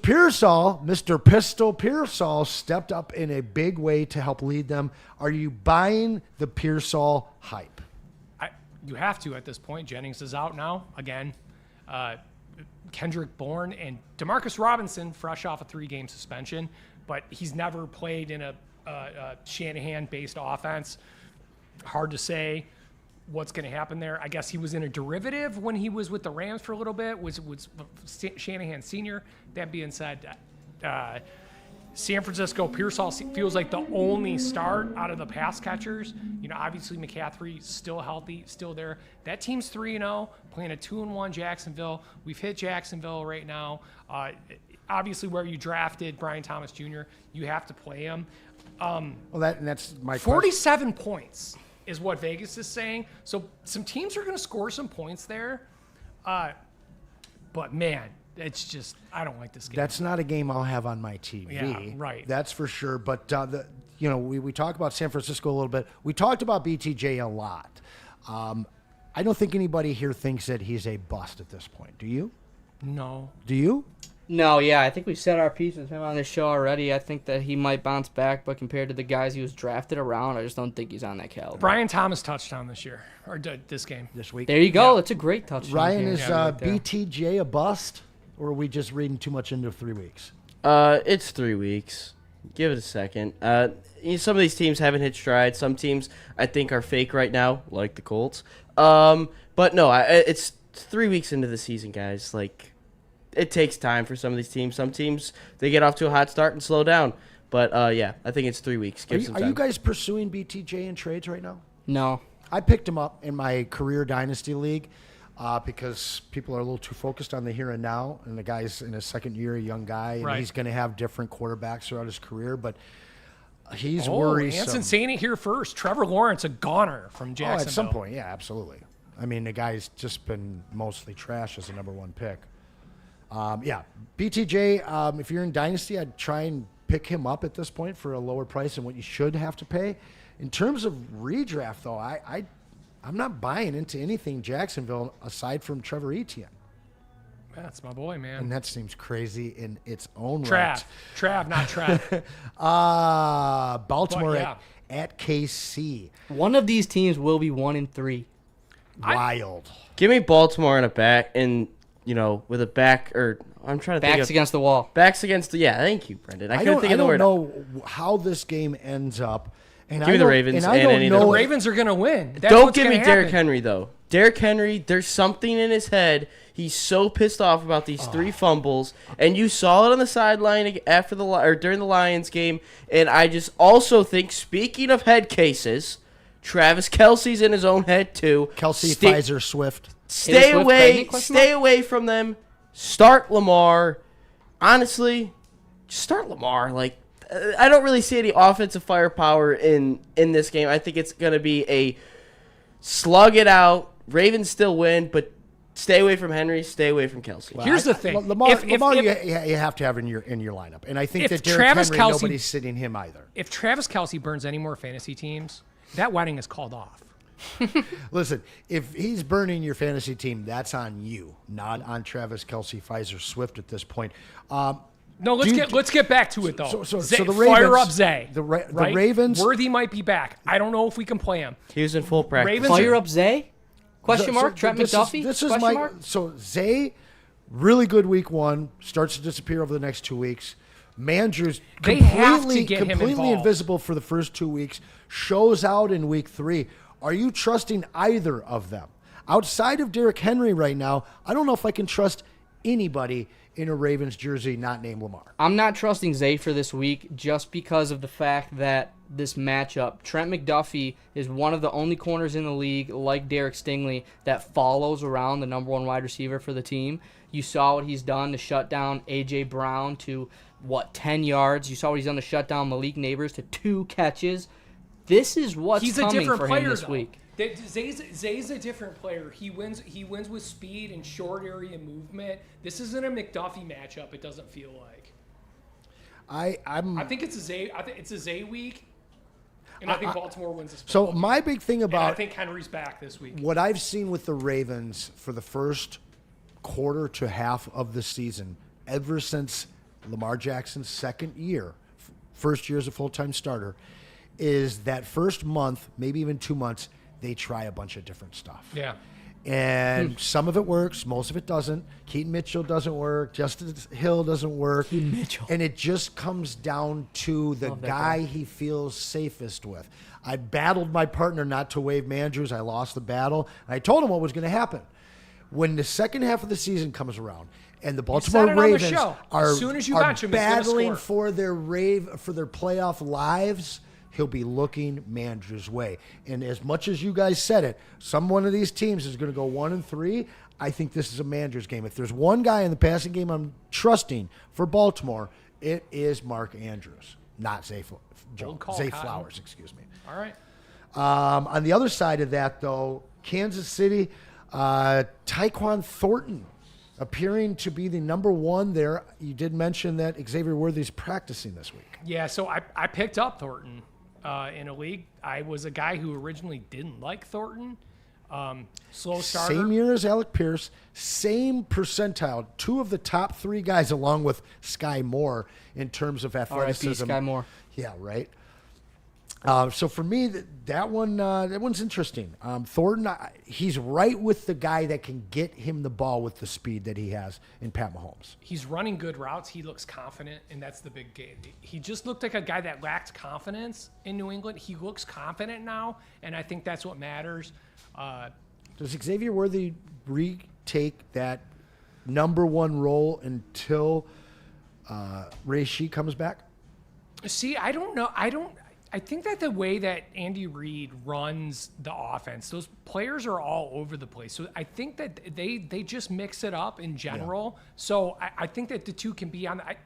What's going to happen is Worthy's taken away from Hollywood Brown, who's already on the down slot. Well, yeah, Hollywood Brown has not seen any of my. But lineups. When Rice is back, that's when Thornton. So if you have Thornton and Worthy over these next couple of weeks, are you? Well, just this week, are you starting either one? Because I'm not.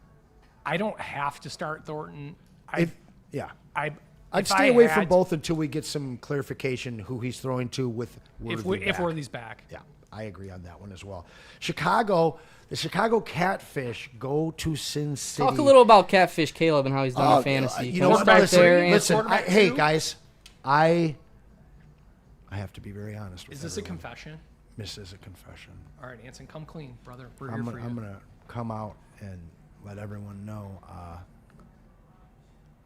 I picked up Catfish and started him. Oh, wow. Shit. Now, to be fair, it's my 7th league that I'm running for my best friend Spider. I have no skin in the game, and none of you guys would see it.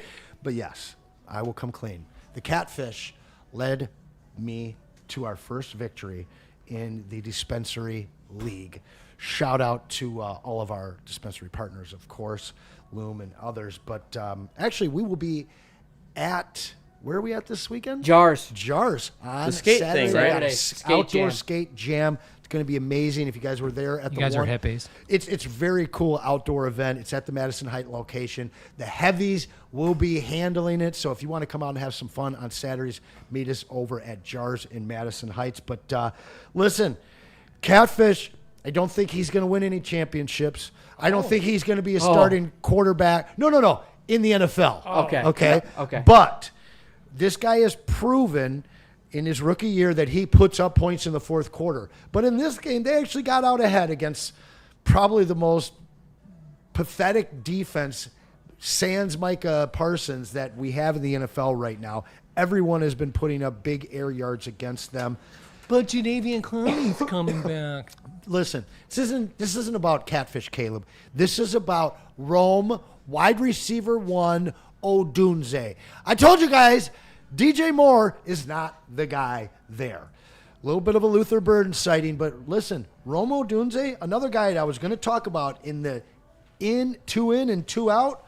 This guy right now, he's the number 3 wide receiver in fantasy. And he don't look like he's slowing down from here as well.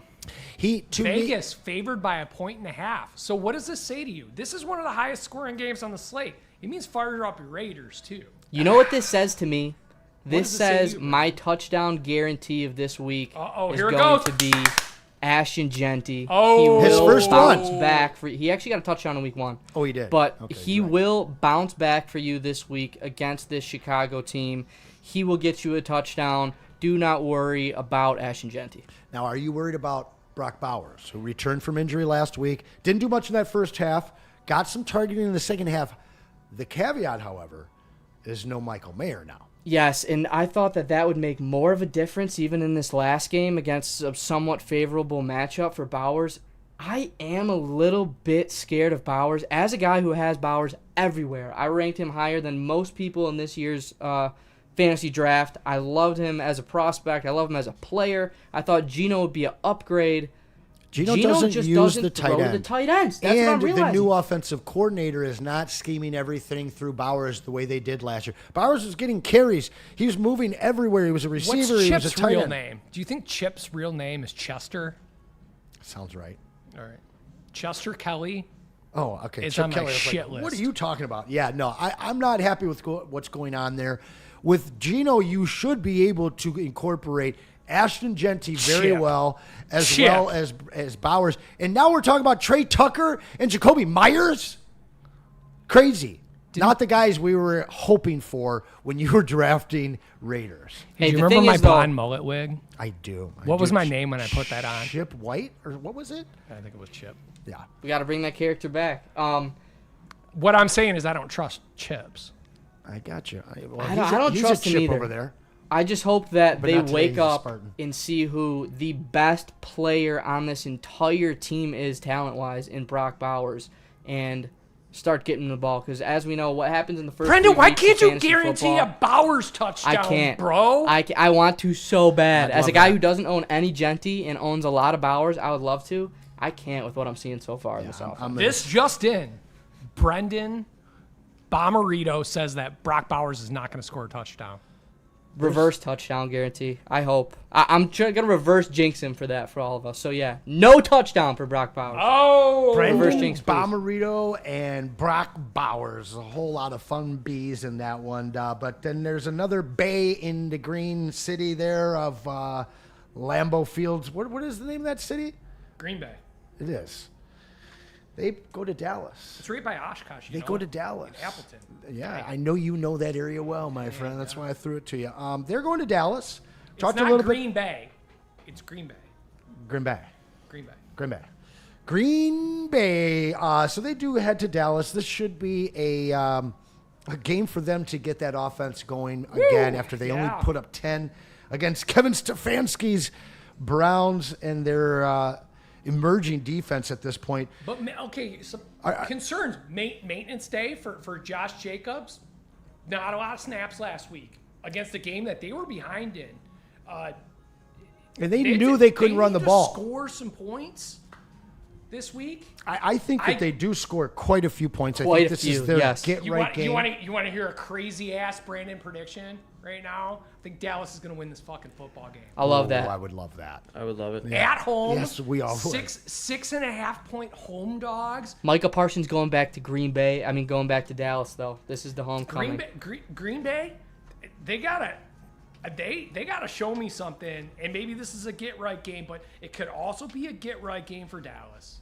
Yeah, and it will be a game that we get a chance to see who we can trust as the wide receiver 1 in Green Bay and the wide receiver 2 in Dallas. We're hoping again that it is Matthew Golden, that his coming out game is this one. He certainly has an opportunity with that Dallas defense. But then I on hope the you other guys all Also traded for feels Pickens. like it might be a Jaden Blue type game too. Like they got to switch something up. They got to get some playmakers in the game with CD out. Like I wouldn't be surprised if maybe yeah, just don't go put out, him in your lineup, but Jaden Blue could if he's pop out in there, this one. grab him. Yeah, and then the other guy that I think that you probably should grab in advance of this game just to see is Jalen Tolbert. Yeah, but I agree. 2 Monday night games, a very ugly one, but should still be somewhat entertaining, and that is the Jets going to Miami. Now, I was able to pick up Ollie Gordon today in the Woodward League, a league that's very competitive. There's not many guys out there. People were all over this kid, including us, before the season started. He didn't really touch the ball at all in the first 2 weeks. Then in week 3, whether you watched that Thursday night game or not, Ollie Gordon got some run, and he Here's looked damn good. But he's all over waiver wires all of a sudden. In Monty Python, The Quest for the Holy Grail, a famous line goes, "Bring out your dead." And last week, Tua responded, "But I'm not dead yet." That team looked pretty. They looked like They looked capable. They looked capable. Not great, but capable. They looked capable. The defense looked capable. They were in Buffalo. That game was a lot closer than that score said. And I don't know, I think this might be a fun football game. Yeah, I think at this point, Waddle is showing a propensity to be able to get in the end zone. Tyreek is still the focal point of the passing offense. Achane is every bit a late first-round running back at this point. But my thing is Achane is never fully healthy for a full season. He's not built to be a 3-down back. And what I saw out of Ollie Gordon was tremendous. He looked great. If he's on your looked waiver great. wire, he looked explosive. He had vision. He was breaking tackles, something Achane can never do. yeah. So I think that's a guy that you should have on your bench, and you should be holding. They are better. They're a better football team with Ollie Gordon in high-pressure rushing situations. So the Jets, can they get that running game going again? Well, I sure hope so. Yeah. You think it happens, or do they have to wait for Justin Fields to be back under center? I think that's the key because Tyrod looked pretty solid last week. Fields basically creates 10 defenders out there because you have to put a spy on Justin I Fields. learned this from Theo Greminger of Fantasy Points, our former quarterbacks coach, Tanner Eggstrom. Like, he believes in him, so I believe in the Jets. I think this is going to be a fun game. Yeah, I think it'll be fun. It won't have a whole lot of playoff implications, but the next game, I'm not excited for the Cincinnati at Denver. I think Denver was one of the most overrated teams. I thought that Bo Nix was being overdrafted. I don't know where I sit with this team. I'm not trying to get Dobbins anywhere.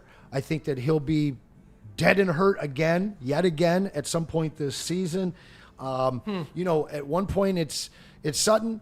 Next week it's Franklin. Next week it's Sutton. I mean, You know who's number 3 in the NFL explosive run rate right now? R.J. Harvey. J.K. Dobbins. Yeah, but my thing with J.K. Dobbins, You know have who's him number on your team, 3 you're in the starting him. league right now in juke rate? Sweet. J.K. Dobbins. Yeah, you know who has not completed announcing one the season death his of a entire 26 career? announcing the premature death of a 26-year-old running back, Hansen. I don't necessarily agree with that. I know, But he has been hurt in Okay. a season-ending injury every year he's been in the league. Maybe this is the year that it finishes. Personally, I'm going to ride him until the wheels fall off. That's right. Unless somebody is real excited by J.K. Dobbins and sends you a nice trade, then I'm making that deal. that being But said, you guys know who you are playing fantasy leagues with me. If you want to send me some offers, J.K. Dobbins, There you I am go. listening. There you go. But I will also talk him up, and I do believe that prematurely announcing the death of the Denver Broncos is just that. I just premature. I think they're overrated, and I Okay. think that they're in a much better division now. Who is your number one wide receiver on the Broncos But Kansas squad? City sucks. Who's your number one wide Cortland receiver? Sutton. I said this last week, and you guys said, "Oh no, he's done." He's not done. He came sure back wasn't this last last week, week. had a great week. He's still the number Are one. you there. trusting him though with Franklin?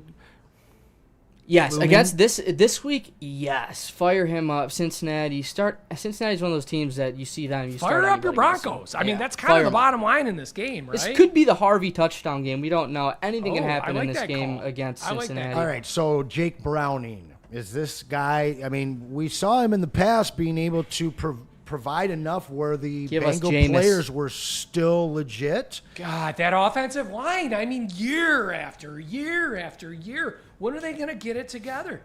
Just like Browning had no time whatsoever. Like, he was on the run the whole game. Chase Brown, we talked about it. You know what his yards before contact is? Negative 1.2 yards. I'm sitting That- Chase that Brown in means some they were leagues. in I'm the backfield. I'm sitting Chase Brown in some leagues. Are I'm you glad that sitting you were in a position Jamar? that you can sit him. Yeah, in. Never. Are you never. sitting Don't even Jamar say it. Chase Don't anywhere? say it. Can't 2 do for it. 26. You mean number 1 5 overall? for 50, and the one game he had, the majority of it came from Burrow. Are you sitting Jamar if you have the players to be able to withstand him on your bench? No, I think that Cincinnati sacks up a little bit in this game and makes it at least a Are little you bit sitting? interesting. Are you playing T. Higgins? You might. I have to sit play T. Higgins. Higgins. I don't have a choice. Yeah, I'm that's starting Trey Benson over T. Higgins in a league this week. ugly stuff. Trey Benson. We are pushing very hard on time right now. A couple of things I wanted to mention. Catfish Williams, number 3 overall. Indiana Jones, number 4 overall, while Bo Nix sits at 20 and Jaden Daniels sits at 24, albeit having only played 2 of 3 games. Javante, number 6. Etienne, number 9. Josh Jacobs, 18. Saquon, number 15. I think the latter will improve on that, but Javante and Etienne seem legitimate. Wide receivers, Rome and Trey, 2 guys we talked about, sitting at number 3 and number 4. DK at 26, Justin Jefferson at 25. We think both of their game, or the game overseas, should be good for both of them. There's quite a few honorable mentions in that Oh, category. we too. could go on and on. At tight end, Juwan's sitting at number 2, and then after a breakout game for Ferguson in Dallas, he's sitting at number 1 right now, while Laporta, 14, and another former Lions tight end, TJ Hawkinson, all the way down at 20. He's available in a lot of leagues. Would you guys be interested in Hawkinson on your team at this point? No, I think that he's done. Well, you heard it from Bomber there. Listen, guys, we're going to catch you up. What did Hawk do last week? He had a decent game. Yeah. He had a decent game, but it all came at the end. Yeah. Okay. Garbage time. And I'm not sure why, because they were up. Why they were throwing the ball didn't make sense to me. Fantasy Jerks Week 3 recap. The Great Lakes Avengers are the only undefeated team left in the league at 3-0. The Fuzztown Showdown, the only winless team in the league at 0-3. Shout out Dante 151 getting his first win. Shout out Dante. Top 3 scoring teams through 3 weeks. Our very own Brendan Bomberito. The Bomber, Team Bomber at 433.9. Great Lakes, he sits at 408.66. The only 2 teams with 400 or more points.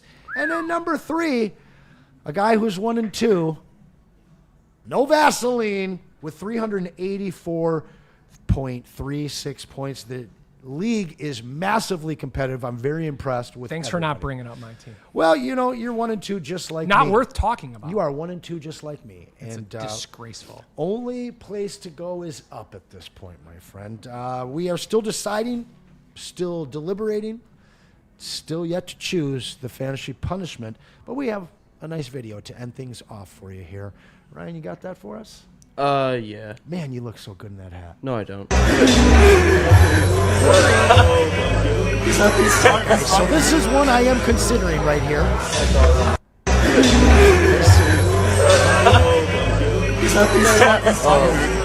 What? No, I wasn't sure. no, you're good.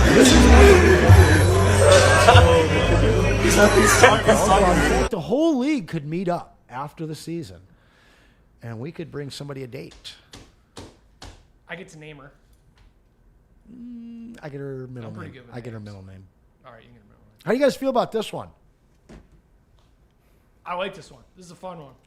Well, you could good be one. taking her there. I could be too, I am 1-2. legitimately in contention. Bomber, I don't think you have to worry too much. Ryan, you're kind of middle of the pack. I don't think you have to worry too much either. But somebody might be doing this soon. So listen, guys, send. If Anson does it, he's dating someone in a Caleb Williams jersey too. So I got to be honest. I'm really glad there's no punishment in the Woodward League because I was trying to do 2 things at the same time with that league. I was trying to satisfy these people, and I only found out about the draft 30 minutes beforehand. Definitely the worst fantasy team I've had in over a damn decade. But we appreciate you guys joining us. Listen, you can reach out to me, Anson, at woodwardsports.com. If you have a punishment that you want to share, if you have a fantasy video, you have a fantasy story that we weren't able to get to, or a question that we weren't able to get to, just email me and we will address it on the next show. Anything from you, my friend? No, before we just finish up thanks to here? everybody in the chat. Thanks for everybody tuning in. It's a really fun show.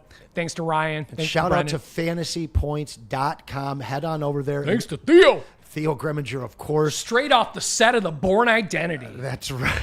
That's right. But you guys can use that Woodward discount code to save yourself 10% off the greatest fantasy football resource that is available to you.